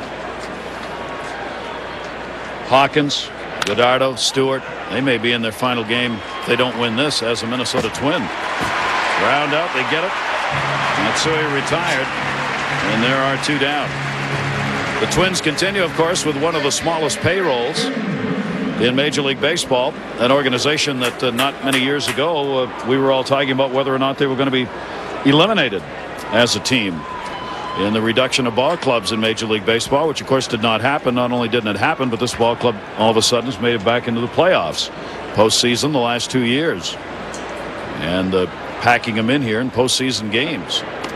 Milton's breaking ball is into Boone. And I think the biggest reason that this club is back into the playoffs is they play very well together. They pick each other up. It's not just about pitching and defense and timely hitting with these guys. These guys have a good time playing the game together, and I think that togetherness is what has really driven this ball club. Even with the addition of Shannon Stewart, I think it's just another great clubhouse presence that allows these guys to continue to move forward. A one hopper to second base. Rivas and Kavich. And a 1-2-3 inning. Bottom of the 5th coming up. The Twins at home trailing 6-1.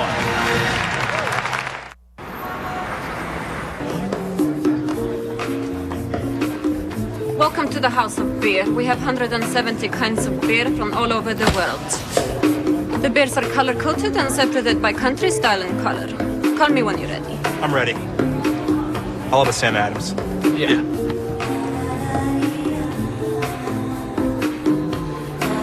You can go around the world and not find a better beer than Samuel Adams. Always a good decision. One thing that can break up any party? A broken chip. Get Tostitos Gold. The Tostitos that are made extra thick. Perfect for hearty dips. Tastes so good, you never know who'll show up. So, guy goes into a bar. Tostitos Gold. The perfect chip for hearty dips. Critics are calling Out of Time a gripping thriller. Jeffrey Lyons says Denzel Washington is at the top of his game. I need Prince ASAP. Chief, you okay? Just do it! It keeps you guessing till the very end. Out of Time, rated PG-13. Now playing everywhere. Are you unhappy with your present job? Overworked and underpaid? Want to make money in your spare time? Or are you one of the millions of North Americans whose jobs were lost in the last few years? Then write down this website now. There is no job security today. That's why a new home business starts up every 10 seconds. And we have the best one around. Write down this name and visit workparttime.com with 2 T's. Discover how to beat the old failing system with a new proven plan for financial security and freedom. Learn how you could make more money in 1 month than some people do in an entire year. Visit our website, workparttime.com with 2 T's. Enjoy freedom from rush hour traffic, mounting bills, long hours, and unappreciative bosses. We've been making people's dreams come true for over 23 years. You could be next. Visit workparttime.com now.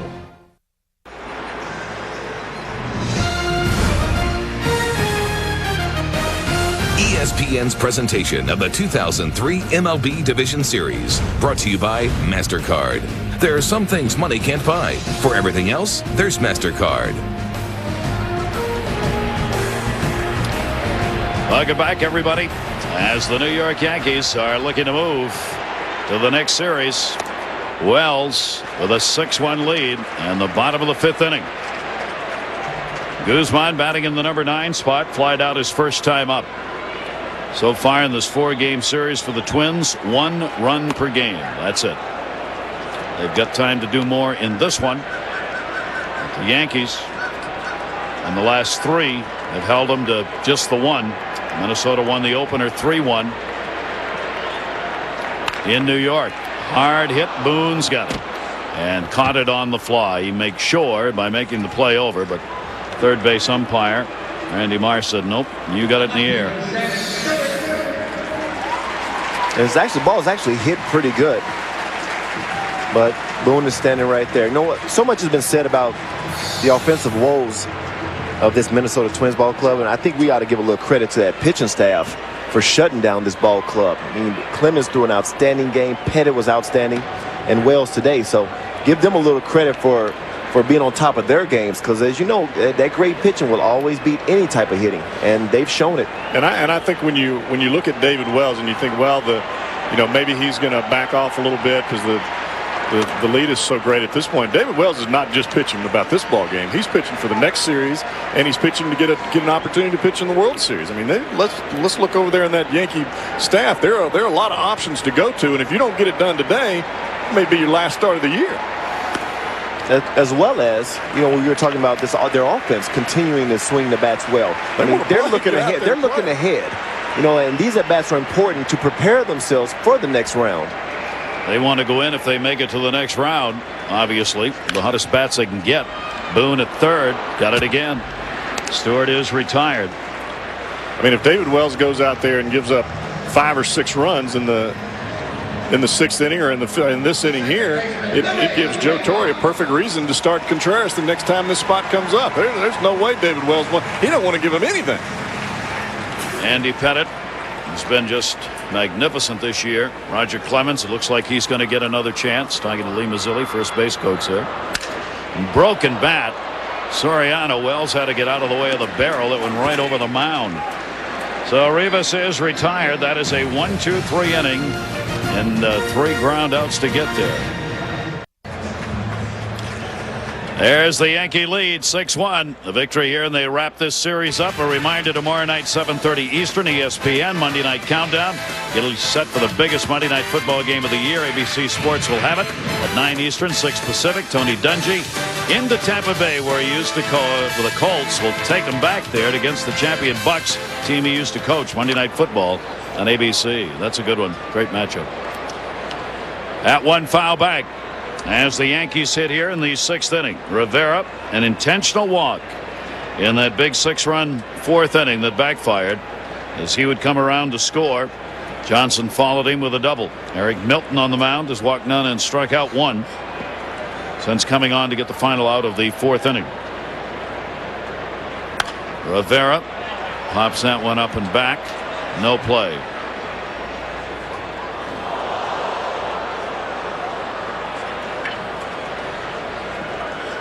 Before Milton had some problems with his knees, which really was the big issue of why he hasn't pitched so much this year. This guy was a pretty solid starter for this Minnesota Twins ball club. Hey, he was outstanding. I remember one time coming in here with the Yankees, and Joe Torre gave myself and Paul O'Neill. Center field, everybody pointing. It's seen and taken by Hunter. He gave myself and Paul O'Neill the option of facing Milton or Redmond when Redmond was here. I said, I'll just take Redmond, Skip. And the day that Milton pitched, he was throwing 96 miles an hour in the 1st inning. And I was sitting over there on one of the chairs on that circle, just smiling at Paul O'Neill. I chose the right guy. I chose Redmond. Because Milton was throwing 96, 97 that day. Let's go get him, Paul. And Paulie, how intense he is. Good choice. A couple of helmets broke that day. But you're right. Milton, with the injuries this year, obviously wasn't able to help this ball club as much as he could have. But, they look forward to him being healthy and coming back next year. That one's going to be foul back. This season, with only 3 games appeared in at the major league level for Milton. It's spring training for him right now. Johnson up, 1 down, nobody on. 2 RBI double came in the 4th inning for him. Melton's pitch taken down low. 6-1 Yankee lead. Chance to wrap it up. And the Yankees could go home and get a couple of days rest before the American League Championship Series starts. That one to left center field. Good jump by Hunter. And the Gold Glover puts it away. If you've got any kind of height to the ball and it stays in the ballpark in the outfield, Torrey Hunter is going to run it down. If he can get to if the ball's anywhere out there, whether it's from right center field to left center field, this guy's going to catch it. I don't care if he's got to run through the wall to get it. Well, he takes a lot of pride in his total defense as well as his hitting, but he prides himself, and he feels any ball that's hit in the air, if it's not out of the ballpark, it's mine. And you like that for your center fielder. That's that right. Soriano up the middle. He's got a base hit. So Melton, who'd retired 6 in a row, cannot get that one by Soriano. Soriano's now 2 for 4 in the game with a couple of RBIs. Yankees in that 4th inning. They batted around, and they did it with extra base hits. Williams put that one over the bag. That was good for an RBI. That one driven straight up the middle. Johnson getting out of an 0 for 26 part of it. That one put down the left field line that couldn't be caught. Soriano ended up getting on. He picked up 2 RBIs.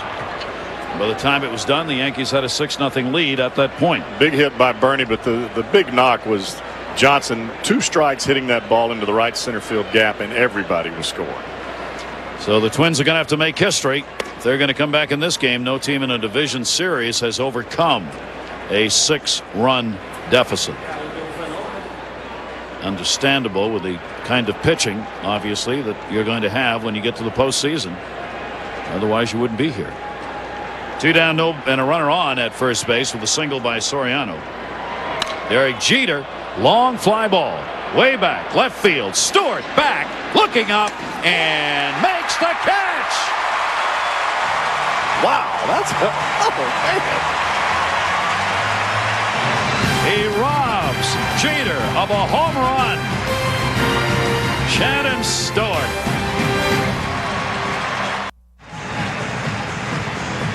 Well, you get to look at one of the game's great catches right here. And that's exactly how you draw it up. All the kids at home and all the Sunday League softball players, this is exactly how you want to do it. You want to get back to the wall with plenty of time to set your feet and then jump. Don't drift back to the wall and try to do it all in one motion. Get back there as soon as you can get there and then time your jump. Kept his eyes on the baseball, used his right hand to find the wall, kept enough space so his shoulder didn't hit the wall to keep him from getting elevated. Makes a great play. He made it look easy, but that's not easy. Denied the home run to Jeter. Mankiewicz's ball's going down the line and into the seats foul. Mankiewicz has gone 0 for 2, 1 for 13 now in this division series. You got Hunter, Brzezinski due up for the Twins with precious outs. Trickling away right now for Minnesota, down 6-1 in this game. They have stranded 4, 3 in scoring position today. David Wells gets the grounder. Aaron Boone again. Joe Torre cannot say enough about Boone at third base. He just said today, it didn't take me long. He said, I didn't know much about Aaron Boone as a player, especially in the field, because I hadn't seen him play very much being in the National League. Said it only took me about a week and watched him make some key plays at big moments of a game, and I knew we had a really good third baseman. And pitchers and their wives appreciate defense behind their hubs.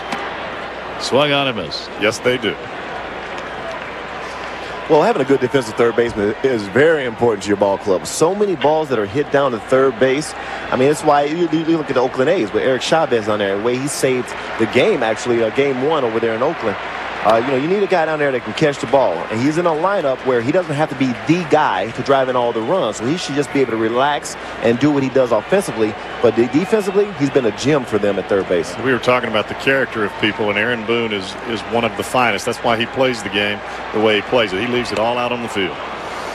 Joe Torre was funny talking about him offensively. He said he's going to be fine offensively. He said he's just trying to hit it out of the world right now. Well, David, you know how difficult is it to become a Yankee? I mean, that's tough. Well, it's very tough. Anytime you go to another team, everybody's looking at you. You want to hit every ball out the ballpark to let everybody know, hey, this is why you're getting me. Yeah. But when you go into New York, there's just no environment like that one. Derek Jeter, speaking of good D in the infield, makes the play, and there are 2 down. I think it's actually easier to be a rookie and come up with the Yankees and come to the big leagues than it is to be a veteran guy and get traded for, and that expectation is through the roof. Jeff, I don't know if you can put being a Yankee and easy in the same sentence, whether you're a rookie or a veteran. I mean, anytime you have 20 members of the media daily in the clubhouse, everything that you do is magnified, an owner so passionate, about his ball club, the storied history that they have, you don't get a break. I mean, when you're a Yankee 24/7, probably 365 days a year. Well, you walk into that locker room and everybody says, well, it's very stoic. There's not a whole lot of conversation going on. Well, they're talking to us and to the newspapers and everybody. They're tired of talking. Yeah. That was what I asked Boone about that today. I asked Aaron, I said, how do you like it in New York? And he said, I love it. He said, I love being there, love playing there. But he said, boy, you learn in a hurry about this coverage. He said, if you're anywhere around your locker, every writer assumes you must be there to talk to them. So he says you kind of run to your locker, grab your glove, run out onto the field on those days where you'd rather not be talking. What the Yankees have done last year, their starters struggled. This year, they've gone 2-1, an ERA of 2.0. Clemens with a great start yesterday, getting the win. Joe Torre said today, I said, why the big difference? He said, location. Said, I watched these same guys last year pitch in the postseason, and they couldn't put the baseball where they wanted to in the strike zone. This year, every one of them's got location. I was talking to Minkiewicz about this guy right here, Andy Pettit. And he said, JB, when he throws the ball away from you and he can locate that cutter down and away from you left-handed, you got no chance. You got no chance. He said you can't swing at it and you can't hit it. And he said that's what he did to us. And one of the reasons why you have no chance because he's just throwing you a four-seam fastball inside, right under your neck, chest high, just telling you that might be the next pitch. Then he throws that slider away. You have no chance. Another ground ball. Jeter will try to cut it off, and he got in the way of Soriano. Soriano couldn't see it. It'll be a base hit. Jeter couldn't get to it. Brzezinski's on, second hit of the game. Well, the first look at it, I thought Jeter was actually going to take it coming across. See, it looked like he pulled up right there for a second. Now, whether he pulled up because he just didn't want to take it away from Soriano, whatever the miscommunication was, they'll definitely talk about that one. I think Jeter thought that he could get it because of the big hop, and then right at the last second, he realized, I'm not going to get to this ball. Well, at that point, it's too late. But I'd rather have a mistake like that that's made aggressively than just sitting there and saying, well, I can't catch it. I'm not going to try this. And he's the one who needs to make the play on that if he can, because he's going to the bag and can make the good throw, because it was going to be a bang-bang play at best. Wells rather now with a runner on, and swung on and foul tipped into the mitt. I don't know with that big hop, even if Soriano catches that ball, that he can catch the ball and make the throw in time to first base to get him anyway. Don't think so. And Brzezinski gets a single out of it. So he's on at first base with 2 down. 6 hits in the ball game now for the Twins. Good pitch by Wells, getting it down and in on the fist to him. Wells has struck out 4. There's another breaking ball down. This pitch has been money for him all game. And like JB was saying, he's pitching right now, not just to win this ball game, but to pitch further into these playoffs, because Contreras is down there lurking, wanting an opportunity. But that's a pitch, that curveball low, that has struck out several guys and is continuing to work for him. Gedaya swings and misses. Posada's got to find the baseball. He does. He'll make the play and get the out. 5 strikeouts for Wells, no runs, a base hit, 1 left on. Yankees up by 5. The Yankees with a chance to wrap up this division series. They've got the 6-1 lead. And looking on is the boss. He was here yesterday, George Steinbrenner of the Yankees. Looks like Bob Shepard, the PA announcer, sitting next to him. Son of a gun. That one taken for a strike. Guess that was not Shep who was sitting there, though. It just looked like it. The great voice, longtime voice of Yankee Stadium and the New York Football Giants. Yankees go back to work here as we go to the 7th inning. Jason Giambi Giambi delivered the double and scored in that big inning when the Yankees scored all their runs in the 4th inning. In fact, all the runs in this game were scored in the 4th inning. Milton has pitched so well, even though they have been behind, and it's probably been a little bit easier for him if you want to say facing the Yankees is easy, but he has pitched very well since he's been in the ballgame. Just makes you wonder, had he been healthy and had enough innings behind him this year, if he couldn't have helped them a little bit more in that starting rotation during the postseason. That one is popped up. Bermuda triangle. And that's going to drop in. Down to second base. Throw not in time. Gets away. Backed up by Pierzynski. And the fans upset that the out wasn't made. 4 Minnesota Twins were there. None of them could get it. You got 4 guys going full speed to this baseball. This is just a ball that's in a place I don't think any of them could have caught it. Guzman did a great job to try to get to it. If Torrey Hunter can catch this ball, I guarantee you he's going to be calling it right there, and he may have.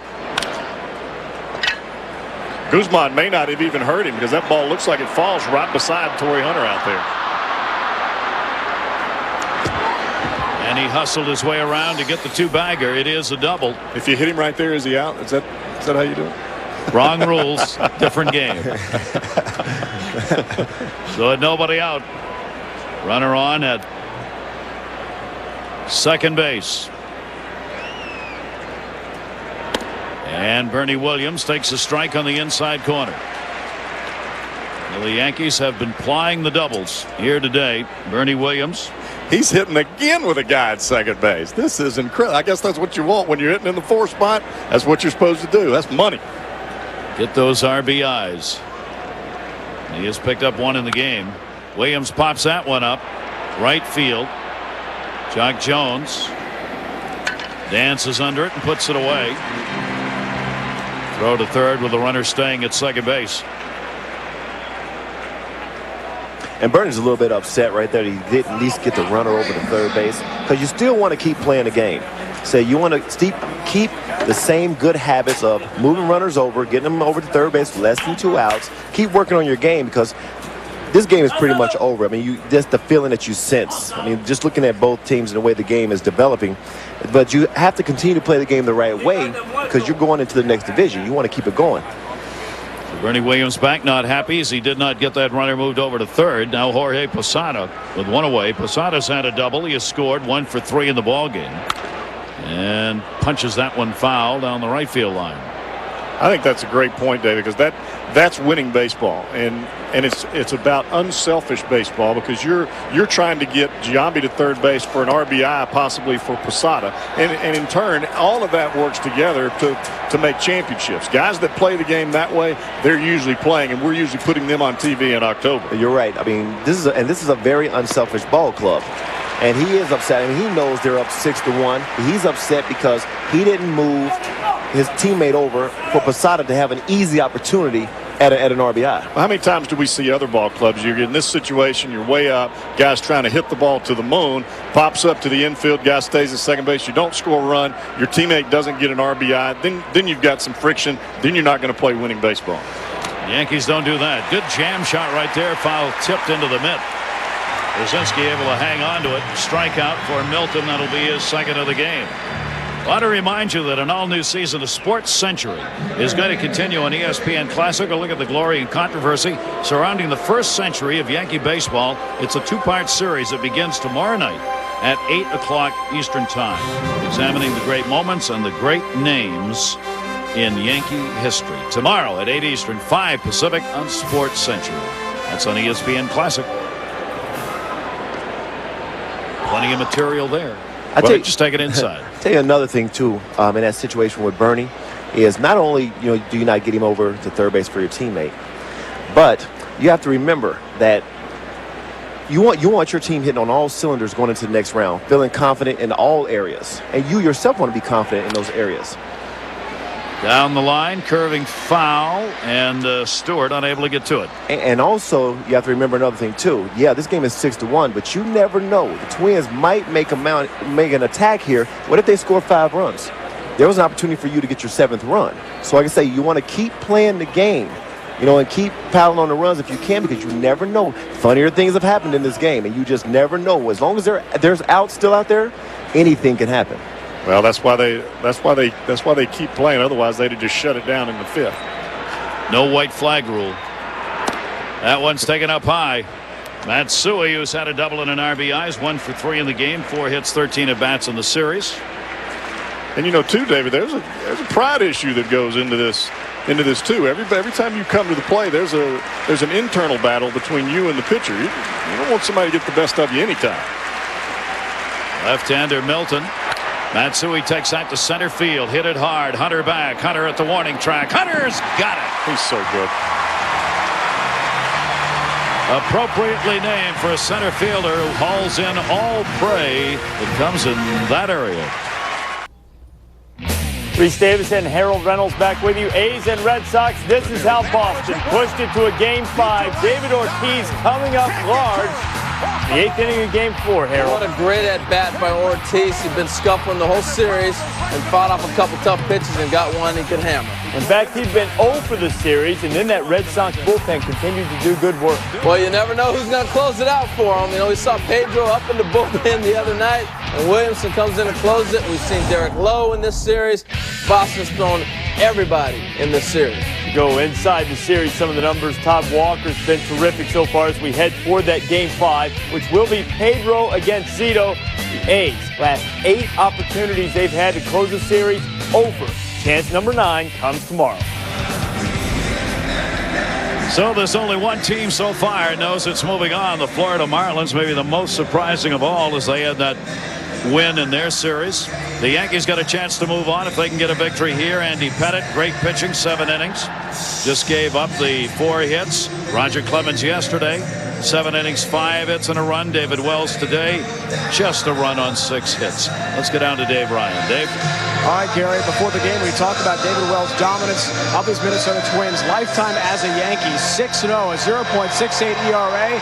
This year, 2 complete games, just 10 hits allowed and 1 earned run. He's been dominant again today. And talking to Shannon Stewart of the Minnesota Twins before the game, they wanted to try to lay off the high fastball to avoid popping up a lot of pitches. He said, for the most part, Wells would come at them. He doesn't walk a lot of guys. Good strategy, but really nothing has worked out. He's been so effective and around the plate. 6 hits given up all game, in control, guys. And that is David Wells. You're not going to get any freebies. He hasn't walked anybody today. 5 strikeouts. That one, a blooped off the fist. Jeter with a patented running throw. And Johnson hangs on. Oh, mama. Did you see that? He does this on a lot of occasions. He's the only guy that can make this play, and I've seen him make it 1,000 times. You want to understand how tough this play is. All of his momentum is going away from first base. He's jumping and throwing all arm strength back across the infield with some zip on it. That was a great play, not only by Jeter, but that pick by Johnson at first base. That's the Yankees. Trying to stay away from a collision and made the play, and all Jones can do is laugh about that when he looks out at Jeter. What are you going to do there? You just shake your head. But you know what? You hear it all the time. Teams that make plays win. That's making a play right there. Take a little more stuffing out of you if you're in Minnesota. That one to left field. Everybody points. Matsui sees it and puts it away. Klosky retired, 2 down here in the 7th inning. Wells stays. Well, David Wells has been in a groove all day. You talk to any pitcher, when they have something working for them, they stick with it until they have to adjust. His breaking ball is breaking low like that. He's got 3 of his 5 strikeouts with that breaking ball in the dirt.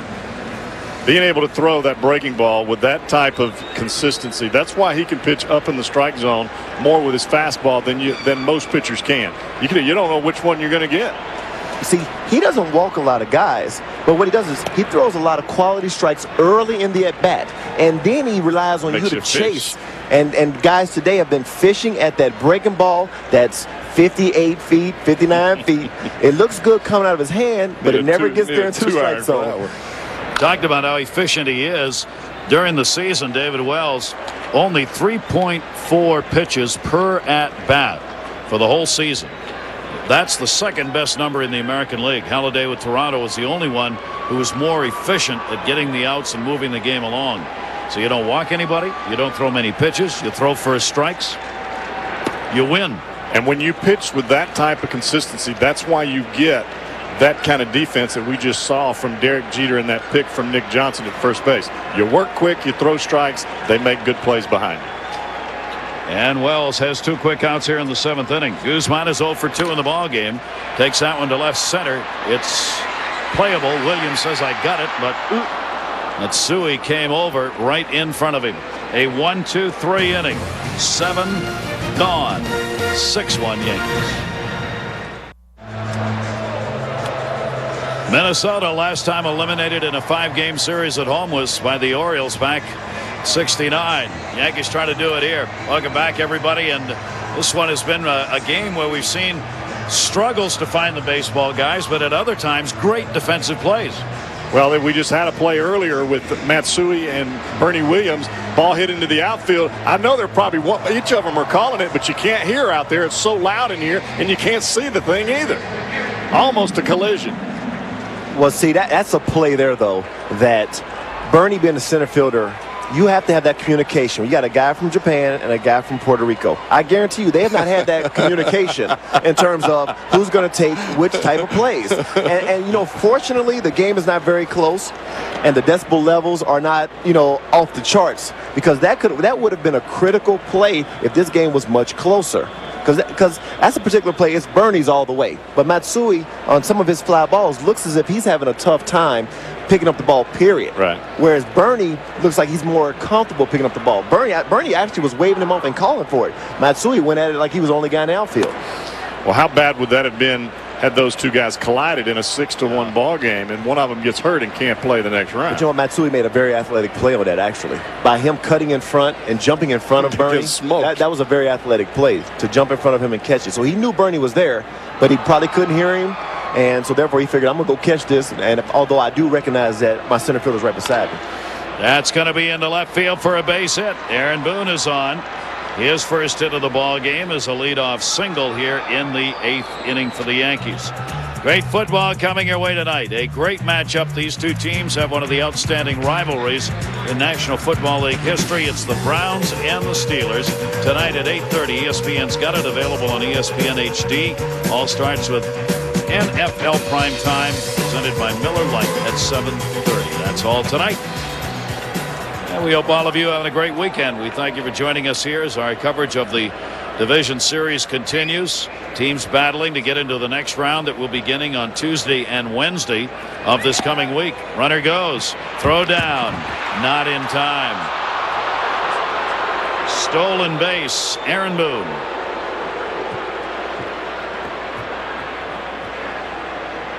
I guarantee nobody expected him to go on this one. But he gets a great jump. It's a great jump right there, and sinker down. That's a tough pitch for Brzezinski to throw him out on. And David, you talked about this earlier. The Yankees aren't quitting. They continue to play the game. These are the playoffs, and as long as there's outs remaining, I'm sure there's some guys that are probably upset that he actually stole there with this type of lead. But hey, you know, like I said, what if Minnesota scores 5 runs next inning? Yeah, 23 stolen bases during the season, Boone did, and they're bunting. LaTroy Hawkins looking for the play at third, couldn't get the ball out of his glove, whips it off the facade. That will score Boone, backed up by Jones. And the Yankees have a 7-1 lead. Now that's what I call a manufactured run. You put a little pressure on the defense and look what happens. But David, this is something that the Yankees may have to do. They win this ball game. They may have to do this in the next round. And I think this gives them the confidence to know we can steal a base, we can get a bunt down, a good bunt down the third baseline, and this is what happens. See, I totally agree. I mean, they're doing many things well in this game. They've gotten 2-out hits, a great pitching performance by David Wells, great defensive play by Jeter. They're hitting on all cylinders in this particular game, but you're right. These are the things that they may have to do at the next level. They're doing them now. It only adds to their confidence going into the next round that they're capable of playing great baseball. And that's what they're doing now. And this is a very tough team to beat when they're hitting on all cylinders. Keep applying the pressure. Up 7-1. They've got 11 hits in the game now. No RBI on it. There is a base hit credited to Rivera. So now everybody in the Yankee lineup has picked up at least 1 hit in the game. That one to left field, misjudged Stewart. That one is caught. How did he get that? Tries to double it up. Got him! Relay throw. Guzman to Rivas. How did he catch that ball? Well, this is what speed does for you. But this is what speed does for you. This ball was absolutely hammered to left. Yeah, he came in a little bit, but he made a quick adjustment, and because of his speed and his athletic ability, he was able to get back and make the play. I didn't think there was any way he was going to catch that ball. It was slicing away from him. Joe Torre's out to argue the call at second base. What a play. Stewart misjudged it. And somehow still able to get back to haul it in, as David said, with his speed. And then Guzman and Rivas were ready to take the throw at second. Let me tell you something. I'll tell you what's going through his mind. Oh, my God, I just made a bad move forward. I got to get back. So now you're worried about maybe not getting there. This is a very athletic play, but he made the adjustment. Yeah, the first route wasn't the right pass route, but the second route he made, the adjustment was outstanding. Then he gets it in very quickly, and they get the double play.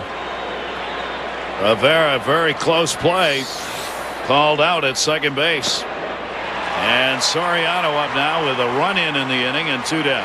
That's why these clubs are in the playoffs, because we're seeing defense. You're not going to see this every day. This is tremendous. Well, those plays are unbelievable. We've had a highlight reel of defensive plays made in this game. Yet the Yankees still able to build to that 7-1 lead. Soriano getting to it with a couple of hits in the ball game, as he has gone 2 for 4 today. Struck out his first 2 times up, then put the hits together.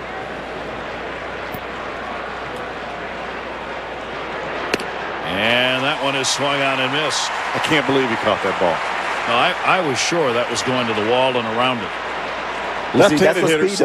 Left-handed hitter slicing away from him. He makes a bad move in, and he still makes the play, and then has the presence of mind to come up firing and hit the cutoff man right on the money. But he would not have made that play if it weren't for his speed. Wow. And see, you got a lot of speed in this outfield. This is a very good defensive outfield because of their speed. Base is empty here. The fastball by LaTroy Hawkins misses up high. Milton worked 3 1/3 innings, gave up 3 hits. Good job by him. A couple of strikeouts. 4th pitcher to be used in the ballgame. The pen for the Twins in this series has done well.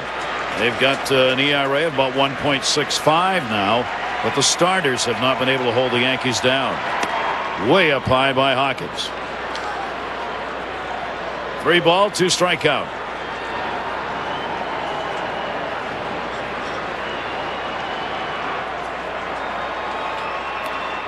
Hawkins, one of those players who may be in his final game as a Twin if the Twins lose this ball game and end their season.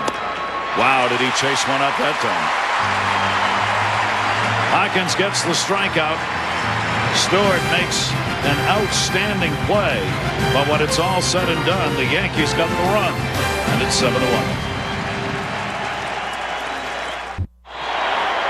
Twins fans trying to rev it up. David Wells trying to shut it down. That one fouled off outside of third as we go to the bottom half of the 8th inning here in the Dome. Shannon Stewart leading it off, 1 for 3 in the game, a double. Starting pitching for the New York Yankees yesterday through 7. Clemens 99 pitches, 71 strikes. Today Wells just as good. 82 pitches through 7 innings, 59 have been strikes. Not bad pound in the strike zone. Bad for a couple of old guys, huh? Roger Clemens yesterday in winning that game became the oldest starting pitcher ever to win a postseason game at the age of 41. If David Wells can win this game, he will become the 4th oldest pitcher ever to win a postseason game. Renado's up in the bullpen. Roger Clemens, the winner yesterday, and it looks like his career's not over. Swung on and missed. I asked Mel Stottlemyre today, is there any chance you think Clemens would come back in light of the way he's finishing out this season? I said, would you go after him to try and get him to come back? Stottlemyre said, I don't think there's any way he's going to come back and pitch again. But what he might end up doing is going to the Olympic team. Play made by Boone. Stewart retired. Let's check in with Dave Ryan. Dave. All right, Gary, thank you. This is about the only section in the Metrodome that's been cheering all day long. Nita Wells, Dave Wells' wife is here. Earlier today, you wouldn't speak to us because you were so worried about superstition. Now, where does that come from? Why decline the interview earlier today, Nina? You know what? I am just very, very superstitious. David is a little superstitious. And on the day that he pitches, I really just don't like to talk to anybody. I don't talk to the press. I don't talk to the guy sitting next to me. And I just try to kind of tune out everything that's going on around me so I can concentrate on what David's doing and support him. We're glad you talked to us, though. Who's more nervous, you or your husband, on game day, especially in the playoffs? I don't know. My hands are pretty sweaty, and I'm still shaking, and we've got a pretty good lead so far, but I'm still very, very nervous. I mean, anything can happen in the playoffs, and so we just got to keep our fingers crossed until it's all over. What has his demeanor been like the last couple days leading up to a big start like this, and now it looks like the Yanks will advance on to the ALCS? Well, you know, David's just a really kind of calm, mellow guy through the whole thing. He doesn't say a whole lot, and he doesn't like to talk about it either. So we just wait until game day, and then when it's all over, then we talk about it and get excited or not excited, you know, depending on what happens. We'll have to cheer about in the Yankee section, Gary. That part right. A 200-game winner, 200 wins, 128 losses for him in the regular season. His career, 18-6 lifetime against Minnesota. Another game, no walks. Just the usual. That pitch is taken down low for a ball.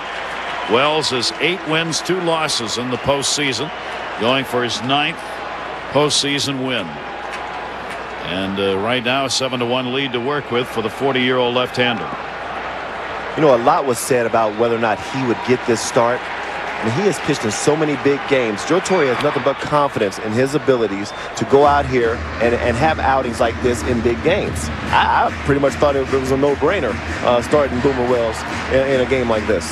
I think Joe did too. He as much as said so to us yesterday, so I just didn't announce it. That's all. I don't think there was ever much of a question in his mind that Wells would go.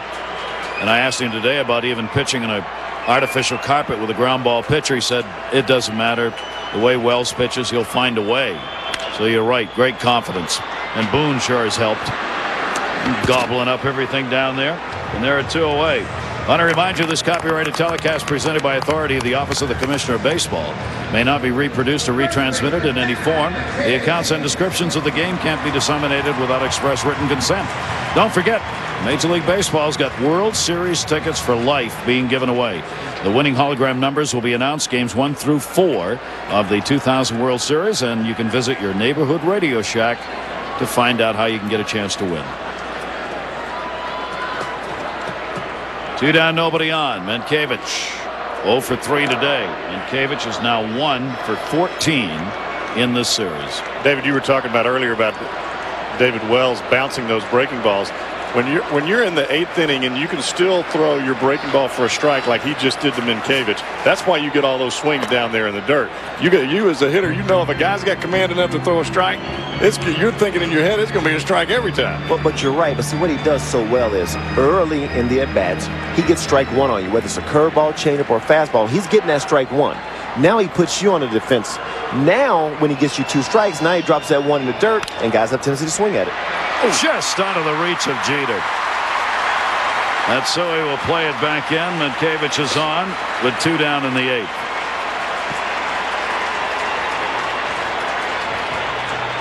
And now they're going to see where the fuel gauge is on Wells. Well, he tries to time it and just missed just a little bit out of his reach. Wells pitched 4 complete games and 1 shutout this year. Joe Torre goes out to have a word with him because obviously now the Yankees talked about how the players are playing, thinking about the next round. Well, Joe Torre is also managing, thinking about the next round. He does not want to get too many pitches out of that arm of Wells, whom he will use again, and really wants to know how he feels. And he also probably wants to get some of these guys in the bullpen in some ball games, get their feet wet, get them out there, whether it's 1 pitch, 1 inning, whatever it is. But I tell you what, getting David Wells out of a ball game is like pulling teeth. He does not want to come out. Joe Torre figuring out what he wants to do at first base there. He was putting Nick Johnson over to hold the runner. Now, if he had a left-handed hitter up right here, Nick Johnson probably wouldn't be holding him on. But because there's a greater chance of Torrey Hunter pulling the ball, they figure he's not going to shoot one to that hole. That one Jeter dives for, and it goes underneath his glove. Runner going to third, played in by Bernie Williams. That is a base hit. Hunter's got 3 in the game. 3 for 4. That looked like a ball that Jeter would ordinarily come up with. Well, but you got to understand, and I still wonder if he's still feeling any mental effects from that shoulder injury. Because this is a play that we've seen him come up with thousands of times. But you have to understand, it would be only normal to have some type of apprehension when you hurt your shoulder the way he hurt it this year. And he's a tough guy. He may be still feeling it a little bit. And diving like that and the pressure that it puts on his shoulder, you know, it just creates a different type of dive for him. And David Wells has completed his day's work. And a good day it was. White will be coming out of the bullpen. Wife Nina up and applauding. David Wells gets congratulations from the Yankees. And a heck of a performance. Again, didn't walk anybody. 5 strikeouts, leaves with a 7-1 lead. And to his wife.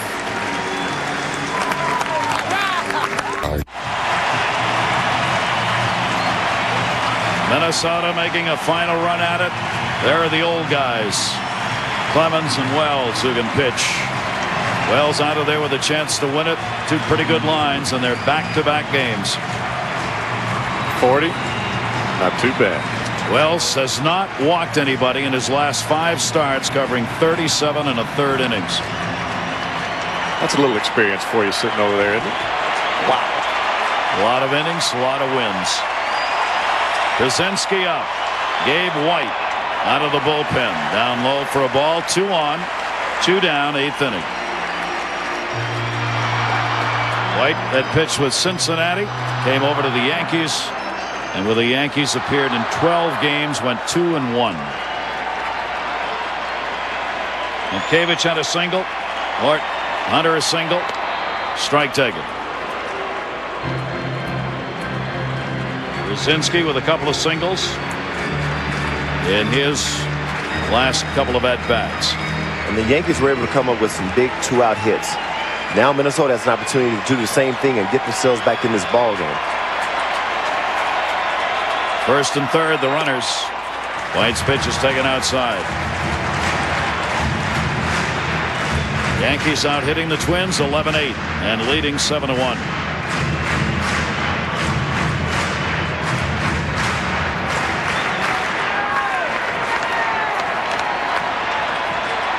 Gabe White just trying to keep the ball away from Pierzynski, keep the ball in the ballpark.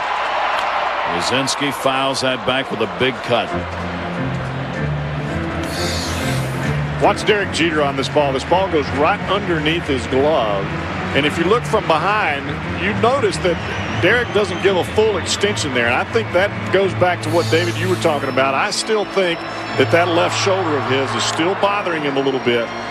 If it's not, then you get a full extension and you can land on that shoulder. But you get a full extension right there and you land on that shoulder, we may see him walk off cradling that shoulder like we did at the beginning of this season. And that's the last thing that you want if you're a Yankees fan, if you're George Steinbrenner, or if you're Joe Torre. And I tell you what, every time he dives, I guarantee you George Steinbrenner and Joe Torre cringe every time he dives for anything. Pierzynski waiting. 2-2 delivery. That one grounded back to the mound. Play will be made by White. Kaczynski's retired, and so are the Twins. No runs, couple of hits. 2 are left on. The 9th inning coming up. For David Wells, a chance to pick up victory number 9 in the postseason. Between innings, Aaron Boone have made a lot of plays for him at third base as he makes sure he thanks the guys behind him as they came off. And he will wait and watch now as we go to the 9th inning. The Yankees 3 outs away from moving on to the American League Championship Series. Eddie Guadagno's first pitch. Another one. Stewart back. Jeter's got this one. Goodbye. Home run. Derek Jeter could have had 2 today. He got robbed by Stewart once, but not that time. And Guadagno's first pitch ends up in the seats. When you stay back as well as Derek Jeter does, always trying to drive the ball the other way, you get something hanging in the strike zone. A lot of hitters will pull that ball foul. He stays right on it.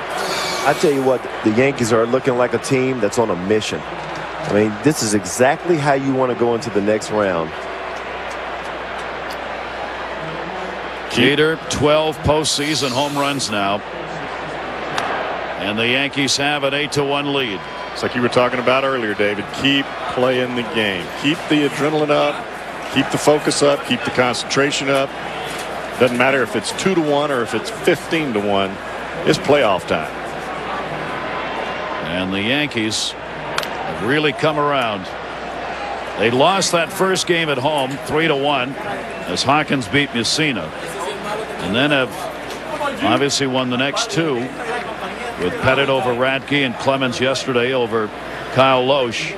And now today, after the 4-1 and 3-1 wins, they've got the 8-1 lead in this game with only 3 outs to go for Minnesota. Called strike 3. Dion be gone.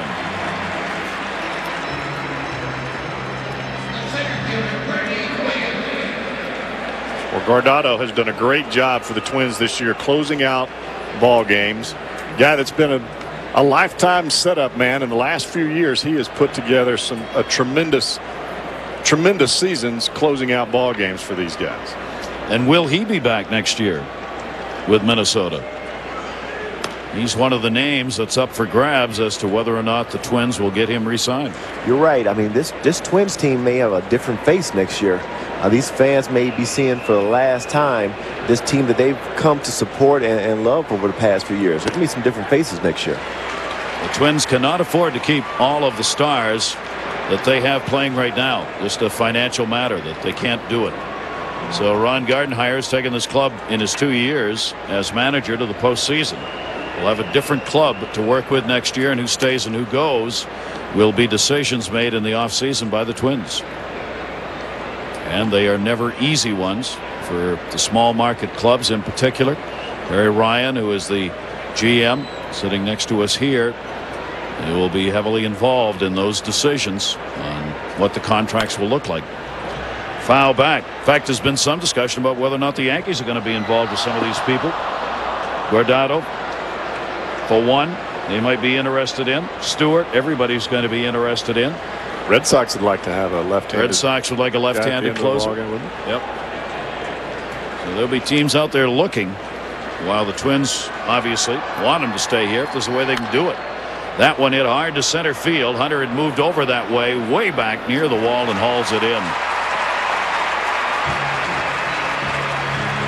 Bernie Williams out of there, 2 down, top of the 9th inning. You know, when you talk about these small market teams, what's so important is when you know that you're not going to keep guys once they become free agents, your scouting department and your minor league coaches have to be outstanding, because you have to draft the guys that you feel that you can get to the big leagues quicker. Not only that, you have to have coaches in the minor leagues that can develop these guys quickly and get them to the big leagues. Then you're only going to have them for 6 years, but you got to have another turnover coming. So that coaching staff in the minor leagues, those managers that you have, and whoever's in your scouting department have to do an outstanding job of scouting the right type of players when you know they're not going to be with you for a very, very long time. Can't afford to make mistakes. Yep.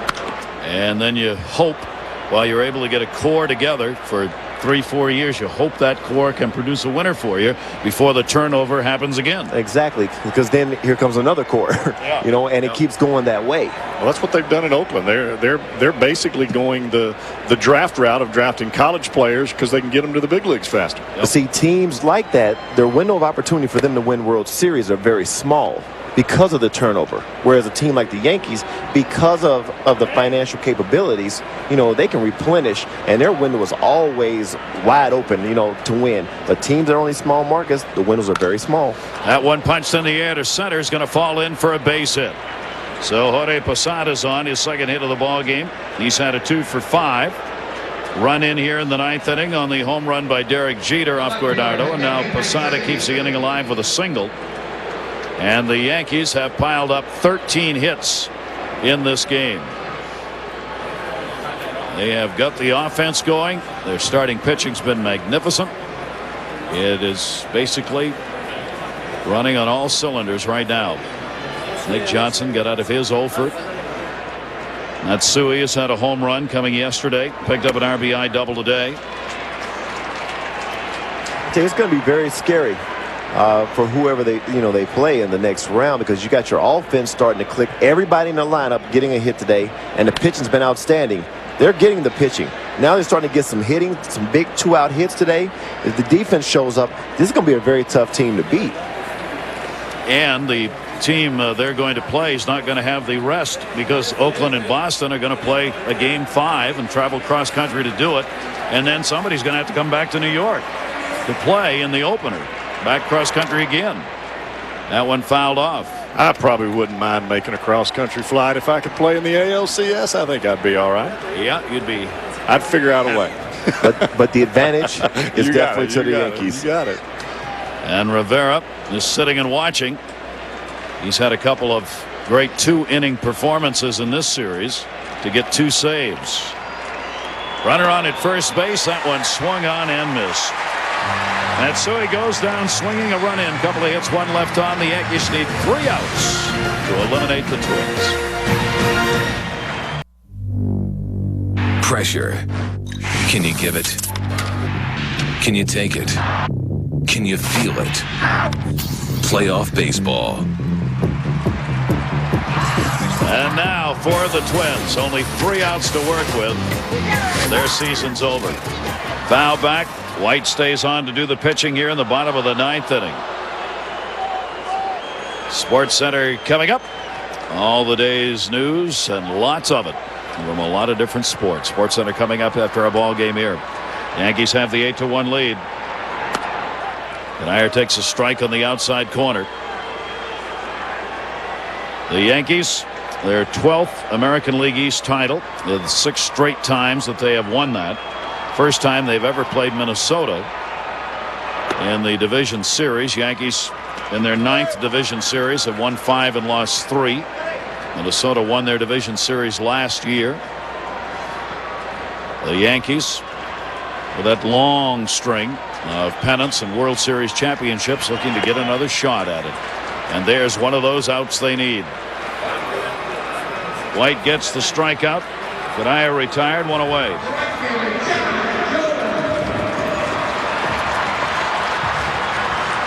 Clinching the best of 5 when losing game 1. I believe this is going to be the 5th time the Yankees will have done it that way, including 2001 against Oakland. Andy Pettitte was up and throwing on the side between innings here today as he gets ready to work in the American League Championship Series. Big bounder. And there are 2 down. And Johnson makes the play. Jones retired. And after Minnesota got 3 runs in game 1, they have scored 1 run in each of the next 3. Unless they do something with the 1 more out they have here. The Yankees will be looking for another pennant. They have won 38 American League flags, 26 World Championships. Talent and fundamental baseball. We've seen it both tonight, both on the mound, defensively in the field. Swung the bats very well, very aggressive on the base pass. That's why you win. 2 down, nobody on in the 9th inning. Pitch is taken outside for a ball. Koski. He has popped out and flied out twice. The bats came alive and the starting pitching stayed magnificent in this series for the Yankees. And Minnesota, 90 wins, won their division by 4. About to see their season come to a close. Coming into the series, they had lost only 3 postseason games here ever. The Yankees will have beaten them twice in a row here with a victory today. Twins put together some kind of second half. I know after the first half there was, and I was included in that bunch. I didn't think they were going to be able to put it together, especially when they started talking contracts and guys not being able to stay here. They have put it together. They won 46 games and lost only 23 after the All-Star break in order to take that division title. But there won't be any huge celebrating. And this is a team that's accustomed to winning. The Yankees. They'll come in there and give a couple high fives. They'll take a bottle of champagne, maybe open 1 or 2. But, it won't be any of that crazy celebrating. They're on a mission, and to them, only celebrating is winning the World Series. That one's going to be a base hit out of the reach of Jeter. Matsui over to get it. Koski is on his first hit of the game. Comes with 2 down in the bottom of the 9th, and Guzman will get an at-bat. Nobody wants to make the last out when it's time to go home. Yankees with a 6-run Fourth inning. Big blows. Williams an RBI. Matsui an RBI double. A bases loaded 2 RBI double by Johnson. Soriano with 2 RBI single. And then they tacked on another run with Jeter's home run and an unearned run that came in the 8th inning that Boone scored. That one to center field, backing deep. And the Yankees have won it. They go to the American League Championship Series as they beat Minnesota 8-1. What a great job by David Wells today. Really attacking the strike zone, throwing a lot of strikes, really not hurting himself at all. He didn't walk anybody, kept his team just relaxed at the plate, and these Yankees, they swung the bat. This is a great ball club. Hey, the Yankees showed you what a championship team is made of. You got a guy to go out there and give you a quality start in David Wells. Big, timely hitting. They put the pressure on this Minnesota ball club the whole game. Then you see some tremendous defensive plays made by them. They did everything big and small to win this ball game. And as a result, they're moving on. And I tell you, whoever they're playing in the next round, better watch out, because this team looks like it's hitting on all cylinders. Even in the 8th inning, when they were asked to sacrifice bunt in the bottom of the order, the Yankees put that fundamental type of baseball together. And that's why this club wins. You don't hurt yourself by walking people, and you do things at the plate that are productive. Bernie Williams, questioned all season about how well he was playing, came through with a very big series as he had a 1 for 5 today, 6 hits and 15 at bats in the series. Jeter a home run, Matsui a home run in the series, Soriano a couple of RBIs in this ball game. They have gotten it done, and they will now await the winner of Oakland-Boston, and we will check in with Dave Ryan. Dave. And the Yankee captain, shortstop Derek Jeter. First question, how's the shoulder? We saw you dive in the last inning, and then the home run swing. It's fine. That's nothing to talk about. Is there going to be a big celebration? Dave Justice on the air said a moment ago, you guys are so accustomed to winning. Are you going to pop some champagne bottles? Not this group. This group right here hasn't won. So, this is something worth celebrating. It's not easy to get to this point in the season, and, we haven't been here in a couple of years. Derek, did losing the first game of the series provide motivation for the rest of the way? You pretty much shut down the Twins after that, winning 3 straight. Well, you got to keep things in perspective. It was just one game. And when you get to this point in the season, you don't need any extra motivation. The motivation is an opportunity to win a championship. A little bit like yesterday. You took the crowd out with a big inning. How important was that today?